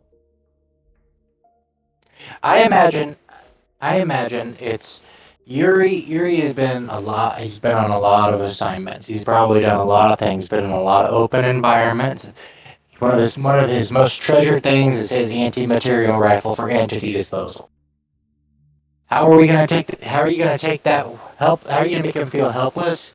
You're gonna put him in a confined space. You're gonna make things nice and tight. You're gonna keep him in a long, stretching hallway where he has to run infinitely. And this thing is phasing in and out of walls like the wall shadow from Yu-Gi-Oh! And it's just kind of like reaching out and grabbing him and grabbing him and trying to grab him. It's like as he's running, he's just fleeing, his arms flailing in the air, screaming. And I'll actually say Also, because of your critical failure on that, Yuri does not get a full night's sleep. You wake up screaming in Russian, "Get away from me. Get away from me. Please, please get away from me." Quinn, I need you to roll alertness to see if how focused you are on your deep dive into this research, to see if you hear Yuri as he screams bloody murder as he's trying to sleep. I rolled a 9 and a double 0. What do you do as you hear Yuri Petrova, the man that you have not seen break, screaming, "Get away from me. Please leave." Oh my, and he is screaming bloody murder. Where are we right now? You're in a safe house. I'm gonna, like, back away from him. Let me get the fuck away.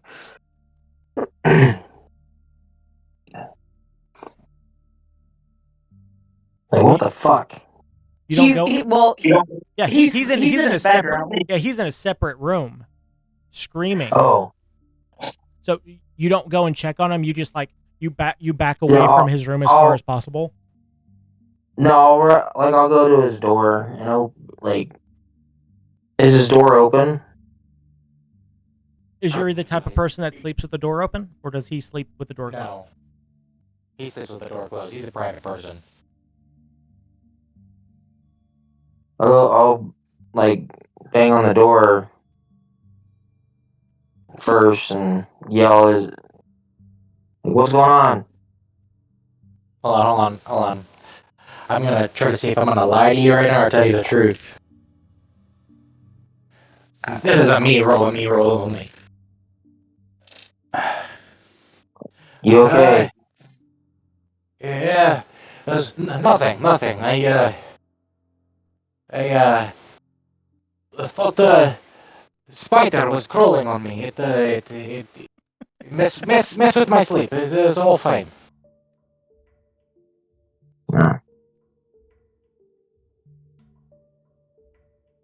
I rolled a 13. A 13 resulted in you lying to him? Being able to passively lie. Because if I failed it, then I would have had to tell him the truth. Me coming up with a possible lie, whether he believes it or not, I did lie to him though. I'll say, Quinn, go ahead and roll human.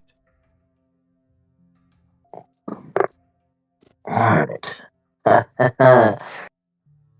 I rolled a 4 and a double 0, and I have 31. You can tell Yuri is lying through his teeth. You are looking at him. You see him sweating profusely. You see this terrified look in his eyes. And you could also he's just talking to me through the door. He's not looking at me. No. Well, you've done enough that you can tell just by the shake in his voice that he's lying. Then you can hear the quiver in his voice. It wasn't a spider. Well, I'm not gonna call him out on it. I'm like, all right, man. Well, if you need any help, just let me know. I'm gonna go back to sleep.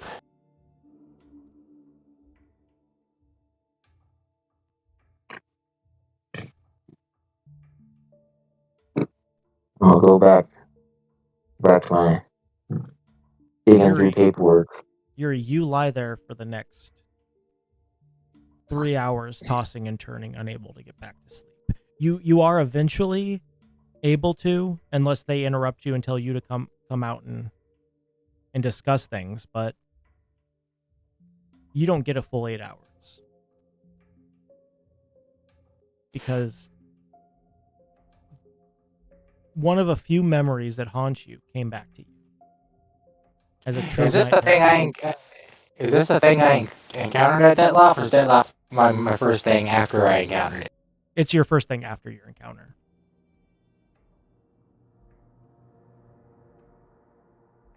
So this is the first thing I ever saw. This is the Yeah. really scary thing. Yeah, this is the really scary thing. Dyatlov Pass was, I'm gonna say it's the first thing Yuri encountered after SV8 recruited him, because they constantly go back because they still don't understand what happened. And when you showed up, your team, just like the Dyatlov Pass incident, most of the people on your team died. You're lucky you got away from Dyatlov Pass. Because they send people there to try and investigate it to see what happened, and you got away. Guess what, everybody? Future content. Future slash flashback content. I would like to do like one shots where we explore the origins of why these 3 agents went into the supernatural when we finally can. I think that would be very nice. Kind of like we did with the original D&D campaign. Oh yes.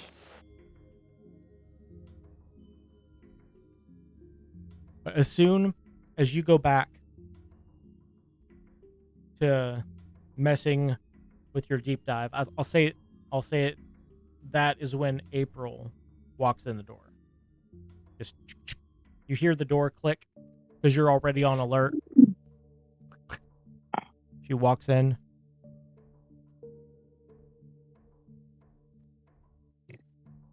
You see I him. brought bagels. Yeah, you walk in. You see papers spread everywhere, kind of like you see on the board on Roll20. You see strings, pins. You see he has like 3 separate laptops there and open as well.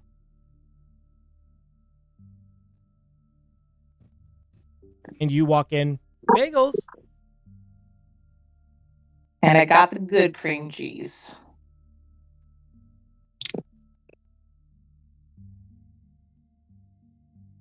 And then I'm going to be like, I want to look over at Mr. T and just like give him a nod and be like, anything I should know yet?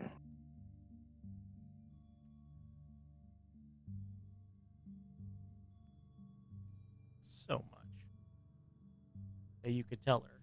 What do you choose, if anything, to divulge? You're not like Yuri where you withhold information, kind of like Yuri does. So, but what do you tell her?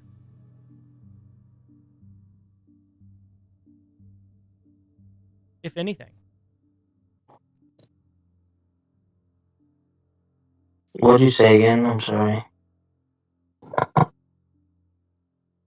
Do you tell I April any of the information that you've uncovered so far?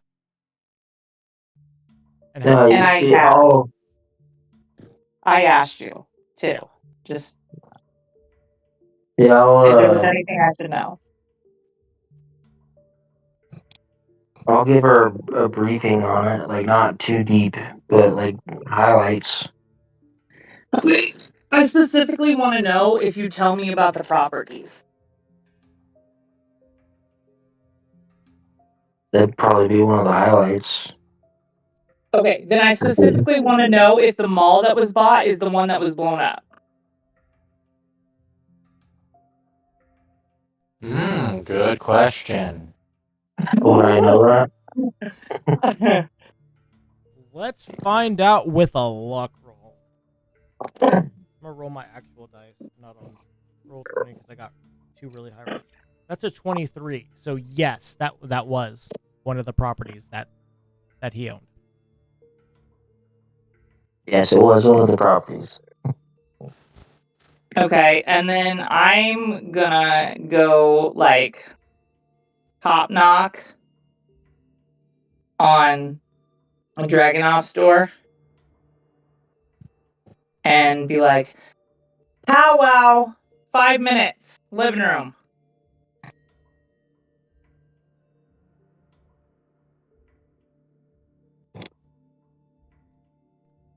And then she's gonna take off, like, go wash her face or whatever, and come back, so that we can all go over whatever information together.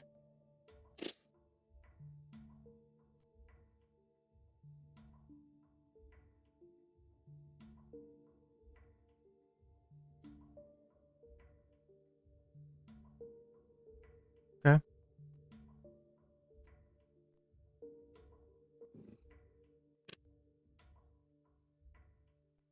Talon, Petrova, what do you two do?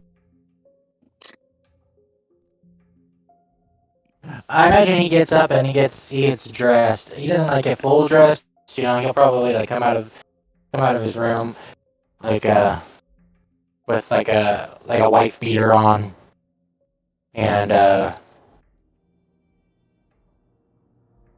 kind of like a towel over his head, probably because he's been sweating. He's just kind of like wiping himself, at least until he can get into the shower. I mean, a powwow's a powwow. He's still gonna have time to shower and stuff after said powwow.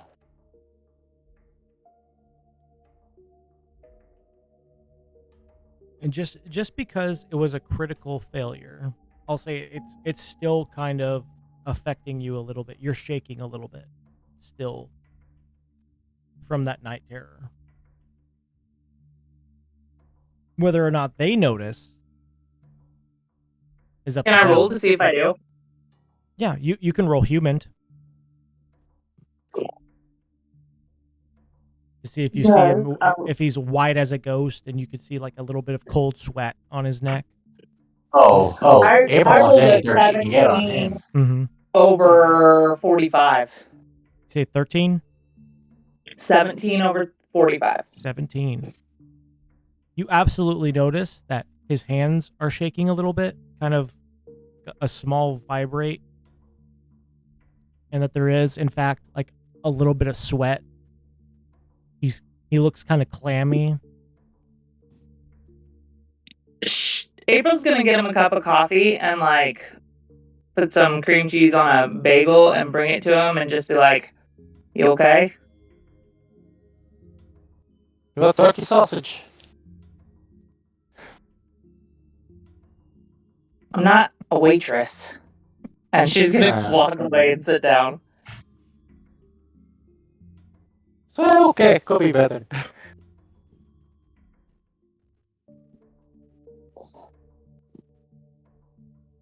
And then I don't know. Quinn, did you want to see if you noticed? No. Okay, you already knew he was lying earlier, so I'm just gonna like debrief him on all that and hand over the I'm gonna hand over that dude's info to Dragonoff since he's head.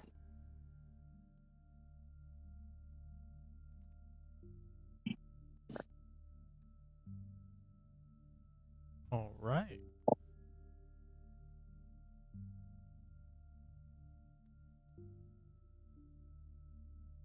And then also assume like that Quinn would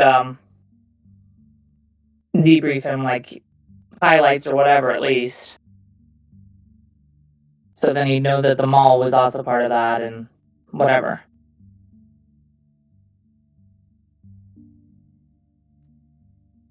And if he didn't, I would debrief him what I heard from Mr. T.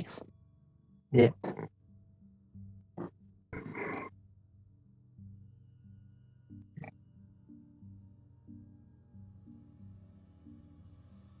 So what's our next move, Muscles? Well, you say that the trust was left to building in Richmond, or did you say Richmond, Virginia? Well, you said it was left in Virginia. I don't know if you specified where. It was under Upper Mill. Upper Mill? Upperville was the place Upperville.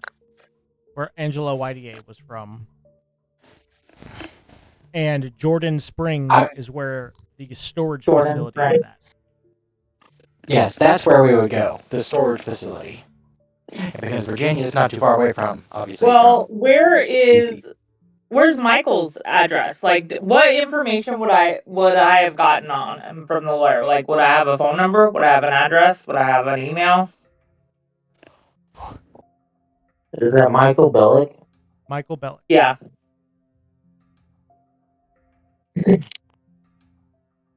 What information would I have got from that investigative firm when I asked like for his info?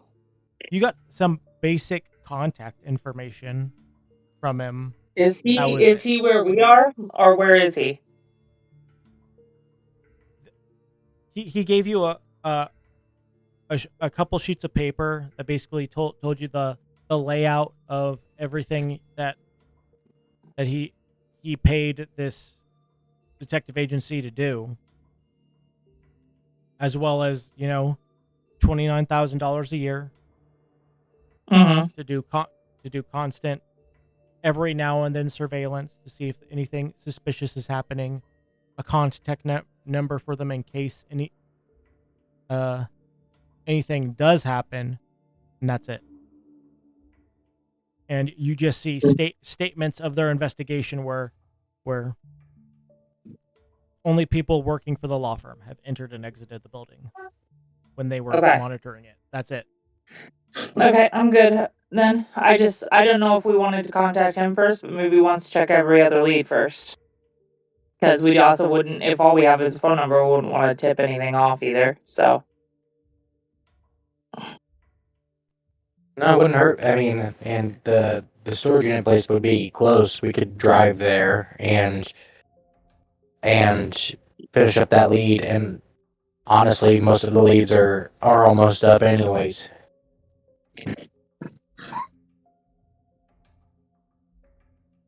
I could drive, and then if need be, we could do phone calls, and like Mr. T has his basic virtual laboratory he could bring anywhere, and like do computer research sitting in the back seat of the car.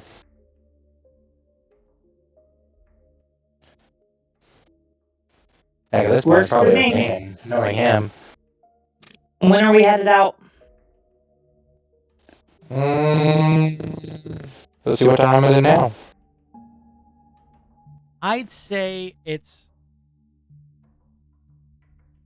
like 10 a.m. Not much time has passed since you decided to go to bed. It's only been a few hours. Probably say about 2 o'clock. Gives us time to finish up there and pack up and get into the car and head the direction where we need to go. Well, I'm gonna run. Do you want to come? No, I'm gonna take a shower. All right, Mr. T.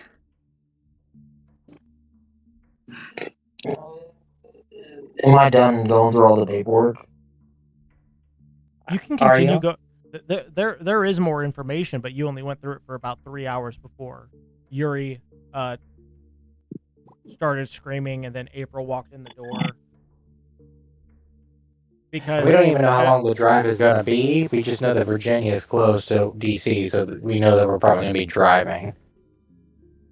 Because you work for the NSA and combing through security and stuff is basically your job. I gave you a lot, but there is still more.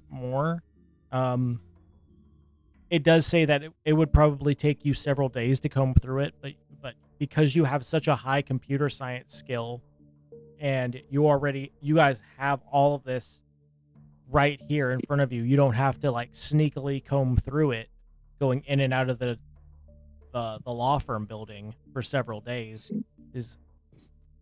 I'd say probably an additional 2, maybe 3 hours of research will give you more information. Okay. What time is it now again? 10 PM? a.m. AM. Okay. Yeah, I'll go for a run. Or go for whatever you're doing. All right, let's go. So April's gonna run just because that's what she does in the morning, and she didn't get to yet. So, do we have to roll to see if we, I don't know, Mr. T trips and falls? Breaks a tooth. I 00 to 4, so no.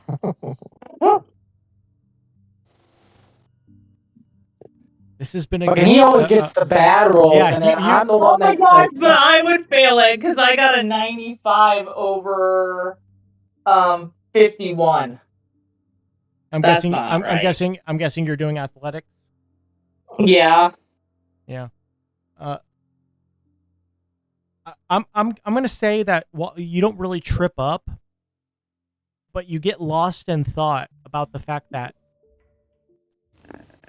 and for different reasons, you both get lost in thought about the fact that you noticed that something has shaken Yuri Petrova. And then I run into a pole. No, I'm just kidding.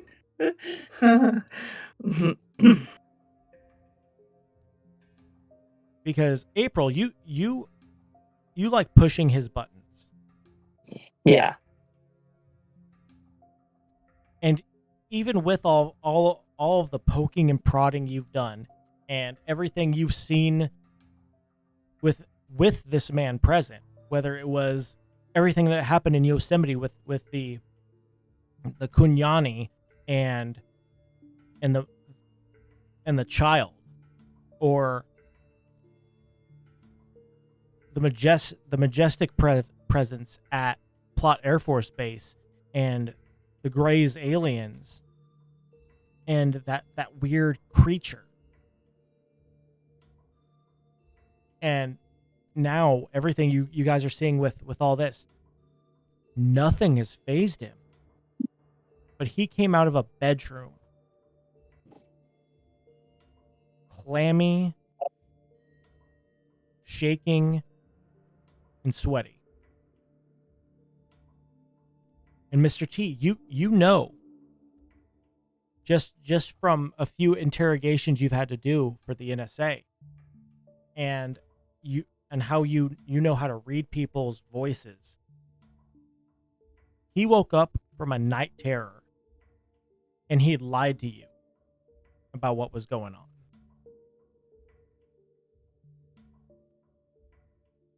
And you guys are just lost in thought about that for different reasons. It distracts April enough that it was not a good run.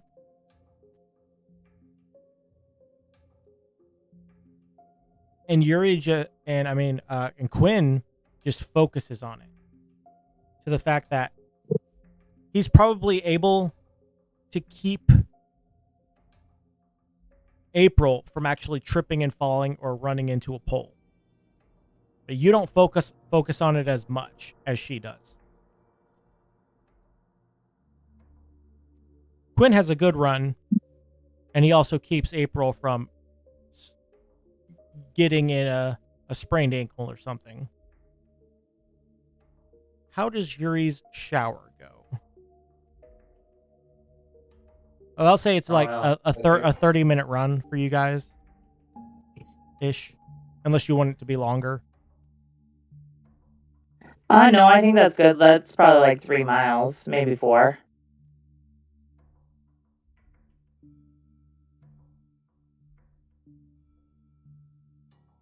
Oh, I would say he probably, your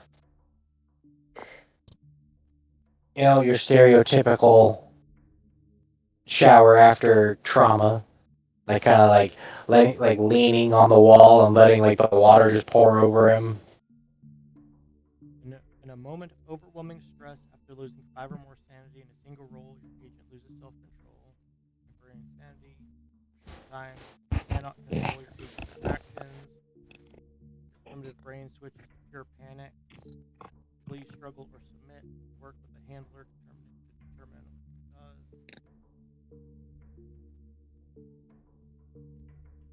If the circumstances are calm, someone making a psychotherapy role can talk your agent down from temporary insanity. Neither of you are there. I'll say the shower counts as a psychotherapy role, and that calms you down significantly to the point that you're Yuri Petrova again. You're Agent Dragonov again.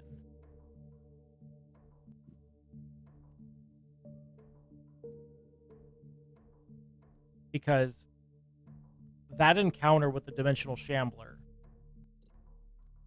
was just when you were Yuri Petrova. Mm-hmm. And that shower, that hot shower. Actually, no, I'll say you do the Russian spa treatment of you turn it as hot as it can go for 10 minutes. And then you turn it as cold as you can take it. And you go back and forth. Because that's a Russian spa thing, is that they will sit in a hot sauna for as long as they can take it, and then they will jump into an ice bath. This is a legitimate thing. And you just do that with the shower, and it resets your equilibrium.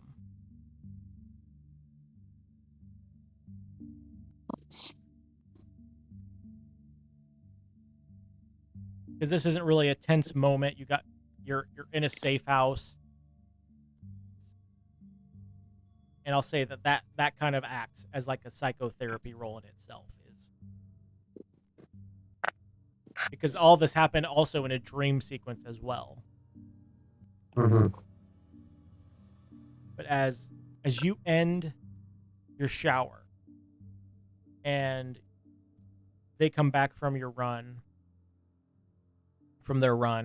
they're all sweaty. I'm guessing you two are also going to take showers after him. Yeah. Where do you guys go from there? You guys are going to Jordan Springs, right? Yes, to the storage unit. Okay.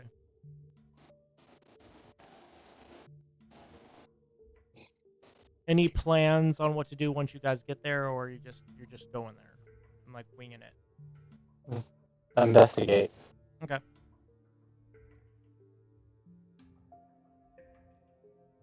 Because you guys are going into unfamiliar territory, I will require a drive roll for that one. I'm also gonna just see if you get. I'm gonna do a luck roll right here with my dice to see if you guys have to deal with inclement weather.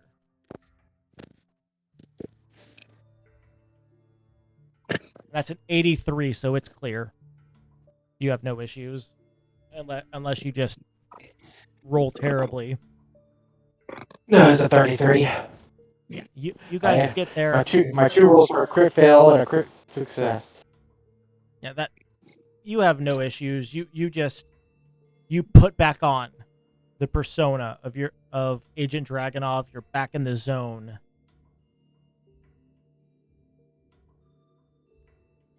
And as you guys get to Jordan Springs, I wanna try to talk to Dragonov though. okay, yeah, we could do that real quick, and then we'll end off the session after that. Because I'll say this is actually I'll see. I don't know if Jordan Springs is a real place. I'll see if it is. If it is, I could tell you like the distance. Okay. And save you guys some time with that critical success on the drive. So I'm gonna start because I have a thing. I'm gonna tell a story first, and then I'm gonna ask him something or say something. Can I go? Yeah. Okay. I investigated this abandoned mansion on the outskirts of town. It was rumored to be one of the most haunted places in the country.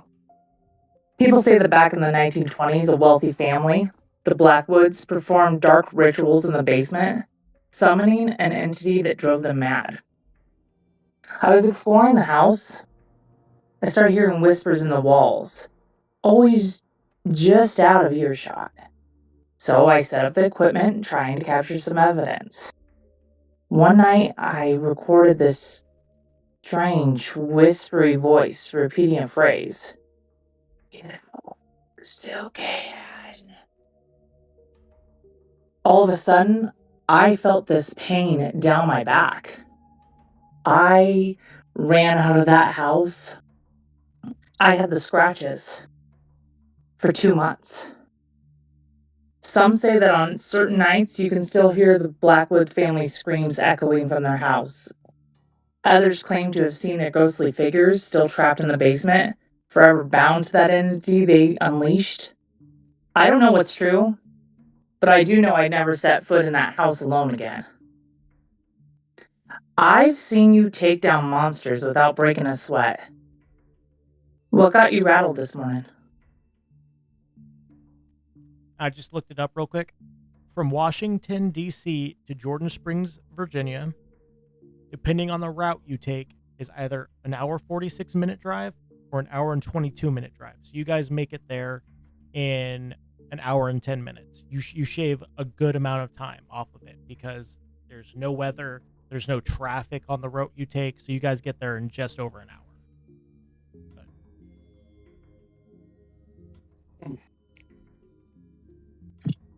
I've told you before.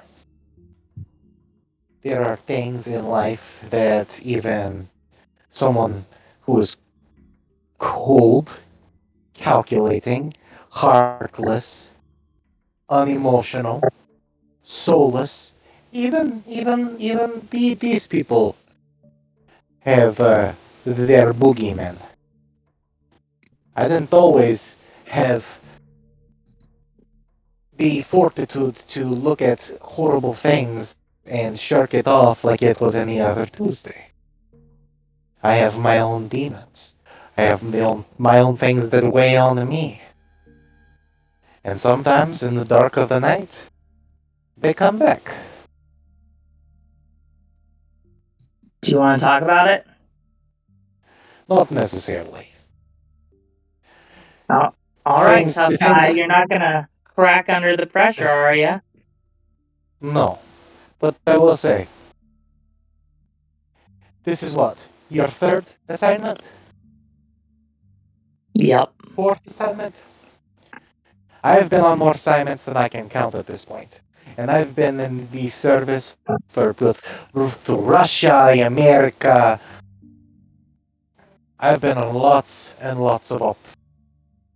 Sometimes I will be on op week after week after week. Sometimes I be on op and not hear nothing for 3 months, 4 months, and then back to back to back to back. I tell you, I've seen lots of things. I've experienced lots of things. You've been successful It in a lot only, of things. but there are some things. There are some things that even after all this time, they manage to keep me awake, manage to keep me from sleeping, manage to think if maybe after all this time, after all these years, maybe these things follow me to America. Maybe these things follow me into secret, special, safe house. Maybe these things try to creep up on me while I'm sleeping and try to do what it did all those years ago. To, finish the job. I've killed many things. I've seen many things. But there are some things that I have seen and I have never killed. Sometimes those things got away from me. Sometimes those things didn't get to experience Special Agent Dragonov, but they encountered my humanity. No, I've put up shield. I've built up this person. I've built up the armor I need to be the rifle that my name stands for. You know the name Dragonov? Not only am I Russian, but the name Dragonov that the U.S. government gave me in this op. Dragonov holds significance. A Dragonov is an anti-material rifle, very similar to the one I use in my job. It is a powerful Russian weapon, because I have made myself powerful Russian weapon. Sometimes, even powerful Russian weapon, it misses a rechamber. A bullet gets stuck. You unclog the chamber and you keep on rolling. Do you have these dreams a lot? Eh. Everyone's blue moon. When stress is high.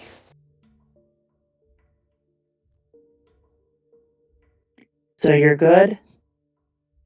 Yeah, for a moment I'm good. Ain't nothing that a nice shot of vodka at home won't fix when all is over.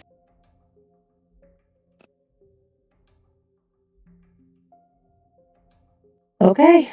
And she's just gonna let it be what it is, and then, well, actually, she's gonna turn to him and be like, "But you can talk to me if you want to." And then she's just gonna turn and look out the window the rest of the drive. Does Quinn say anything during this conversation? No. Does Quinn pay attention to the conversation at all? No, I was gonna dive back into He's in the zone. my research. He puts on some noise suppression and headphones and he's listening to like EDM at top volume.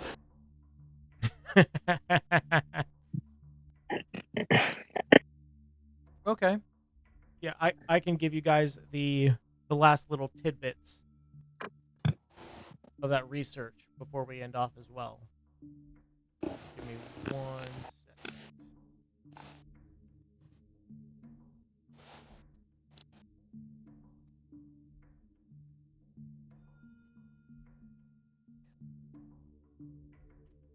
You begin diving back into Robert Justin Ortega, where you left off before Yuri's scream took you out of your research and April walked in the door. You find some very unusual details about Ortega by digging into his past. You find information saying that his schoolmates and teachers described him as distracted. His good looks and apparent wealth meant he spent most of his time partying, and some jealous classmates would imply that in social media posts and stuff when they talked about him that he would cheat on tests and assignments, and none of his teachers would say a thing. You find that he's the type of person that he drives a Tesla. He lives in a luxury penthouse in DC. He owns another in Manhattan and Chicago, and he spends most of his time playing. He does very little work, which is an amazing thing considering he's built up this fantastic empire as an engineering genius. But then you roll back to those PR pinks that came from his company, from Ansel Inc., where they said an engineering genius whose true genius is people.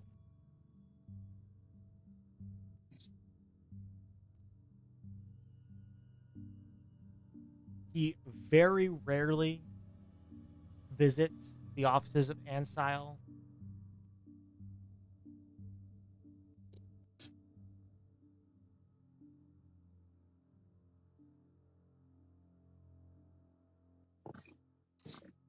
And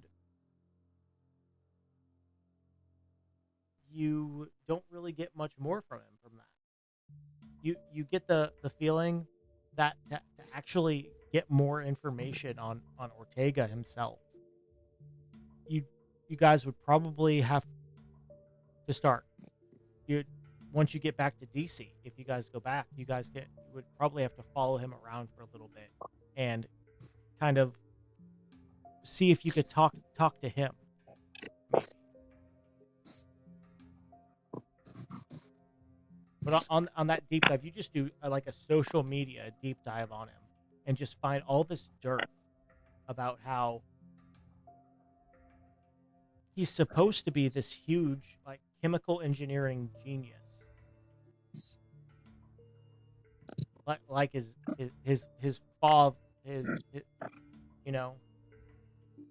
But all he is he's just a super successful playboy.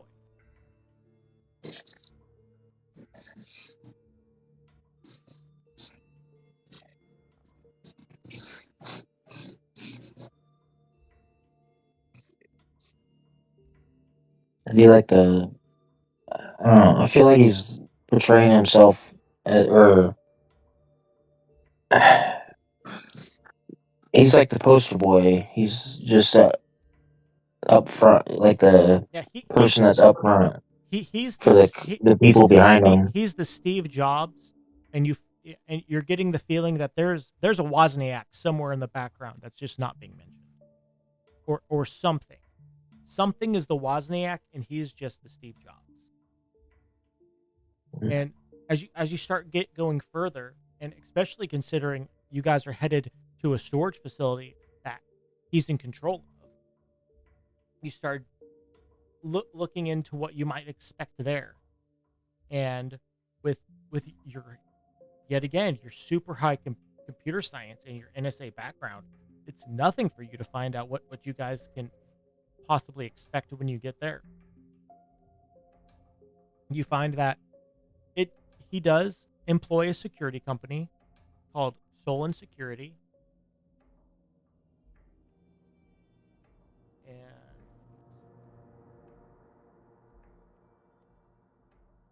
Called what? Solon Security, SOLON. And they're the type of people that they wear armor. They have legal carry permits for their employees.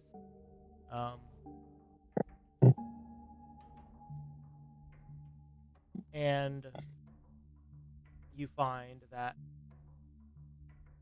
they are a specialty firm headquartered in DC,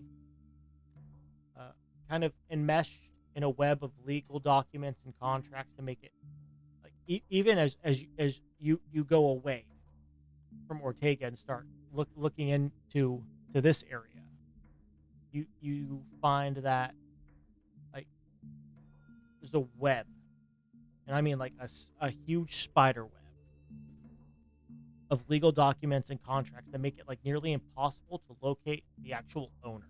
You cannot pinpoint the owner of Soul. And even though you can tell that they do provide security for several countries, it was founded in '99 by an Air Force colonel named Robert Coffey, spelled Coffey, and he died in an aircraft accident in 2001, so he's no longer around. Its ownership has since then been scattered to various front companies and offshore firms, and report on Coffey's death, just like Croft, are spotty.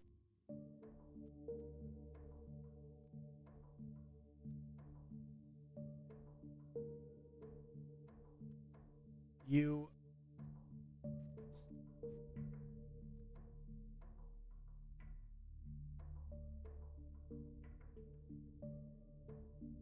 find that nothing really happens in the Jordan Springs facility, so it's probably like a very comfy job for these people.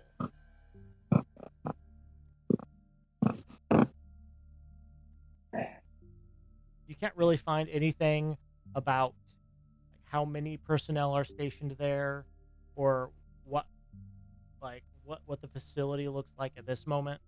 But I'll have you do another roll on that the next session, just to see if you can pull up a map, which you probably will be able to do with your high computer science. But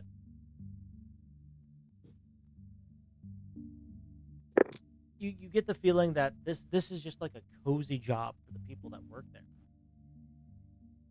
because just based on the information you know about Ortega, he spends his time philandering and and just being a playboy, basically.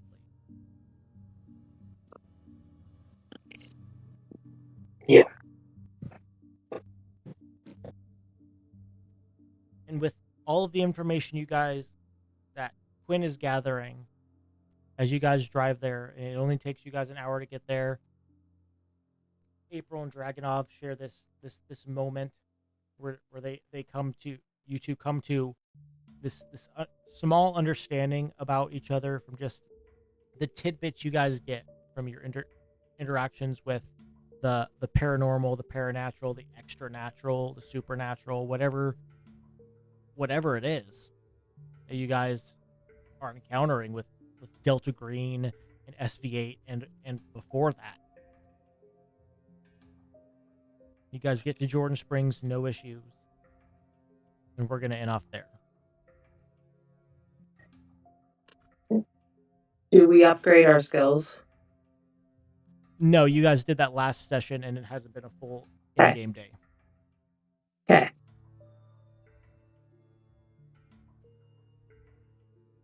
Well done. That was another fantastic session.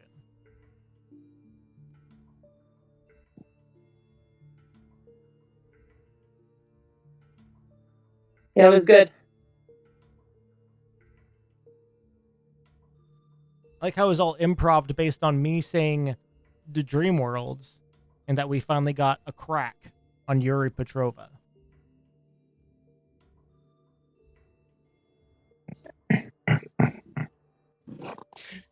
You can thank my obsession with Silent Hill and being like, okay, well, I wanted a little crackish. I don't like being perfect. I don't like being perfect Yuri Petrova all the time. There's a good chance that I go crazy the next time I have to check my sanity. I'm only 2 away.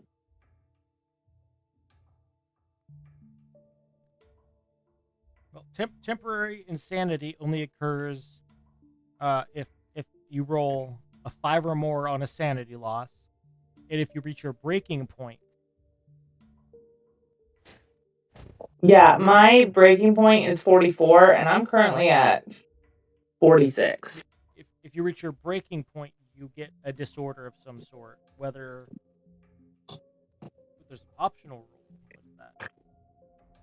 Sometimes agents who face massive psychological damage from unnatural trauma come away with strange insights. If agent suffers temporary insanity due to an unnatural trauma, he or she might gain 1d6 to the unnatural skill. I'll think about whether or not I decide to give that to Yuri, especially considering the history he's had. You know what, yeah, go ahead and add a roll a d6 for me, because I'm gonna forget about that later. Steven, go ahead and roll a d6. A d6 and add that to your unnatural. Because we just uncovered. Who's this? Me? Yeah. From that temporary insanity loss, as we dove into your first encounter a little bit. I feel that that's fitting. Okay. But yeah. That wasn't too bad. I got a 5. Okay. Yeah. If you reach your breaking point, you'll get something along the lines of like addiction, depression, PTSD, paranoia. Those are for violence. For helplessness, it would be like anxiety disorders, DID, enclosure-related phobias, obsession. For the unnatural, amnesia, depersonalization disorder, DID yet again, megalomania, a sleep disorder, and permanent insanity is just something you guys don't want to happen. That's when you get super low. Usually when you reach 0, in which case there's no coming back from that. I think the sleep disorder would be kind of fitting for Dragonov, just because he has the dreams, and that's when he gets it. Mm-hmm. And it would add some major stress if he couldn't sleep. I'm kind of hoping he does reach a breaking point because of the unnatural so I can give it to him that because I was thinking the same thing. That would be a very fitting disorder to give him. Yeah, and it would kind of feed into it. I mean, if he's having nightmares, you know, and then he's not sleeping, and then when he does pass out, finally, you know, it'd be fun. It'd be fun to act it. Maybe as Steven. a result of one of those dreams, you guys end up with an encounter with a dimensional Oh, like shambler. almost like you manifest it. Yeah. Mm-hmm. Because in the Like Call of you were Cthulhu game, drawing. I'll bring it up again for the stream real quick. That the dimensional shambler comes from. It manifests because someone painted it. That's why it's coming out of that painting, is because the artist saw it in a vision and painted it, and it drove her insane. So she literally brought it into existence by painting it. The painting itself being the portal that holds it in reality in that game. Yep, that'd be perfect.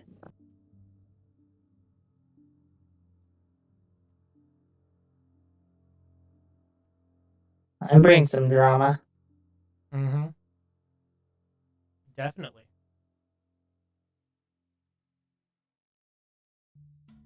But I do not know about you guys. I am hungry. And I'm going to go get me some dinner. Have a good night.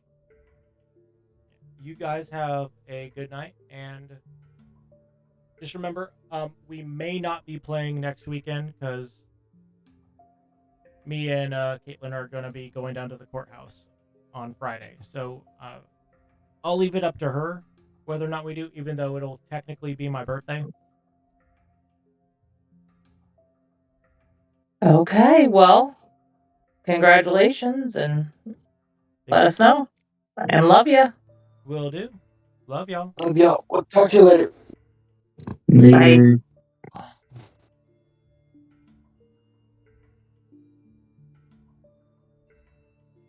And as for you all, thank you so much for watching this installment of Family Questscape, Delta Green. And yet again, if you would like to get one of these, not just the slipcover, but if you would like to get your own copies of the Agent's Handbook, or the Handler's Guide, you can go on Amazon and get them, as well as Arc Dream Publishing's website, or if you just want a PDF copy, you could go to DriveThruRPG as well. Occasionally, you can get copies of them on the Humble Bundle, which is where I got all of my stuff, including the module we are running right now, Viscid.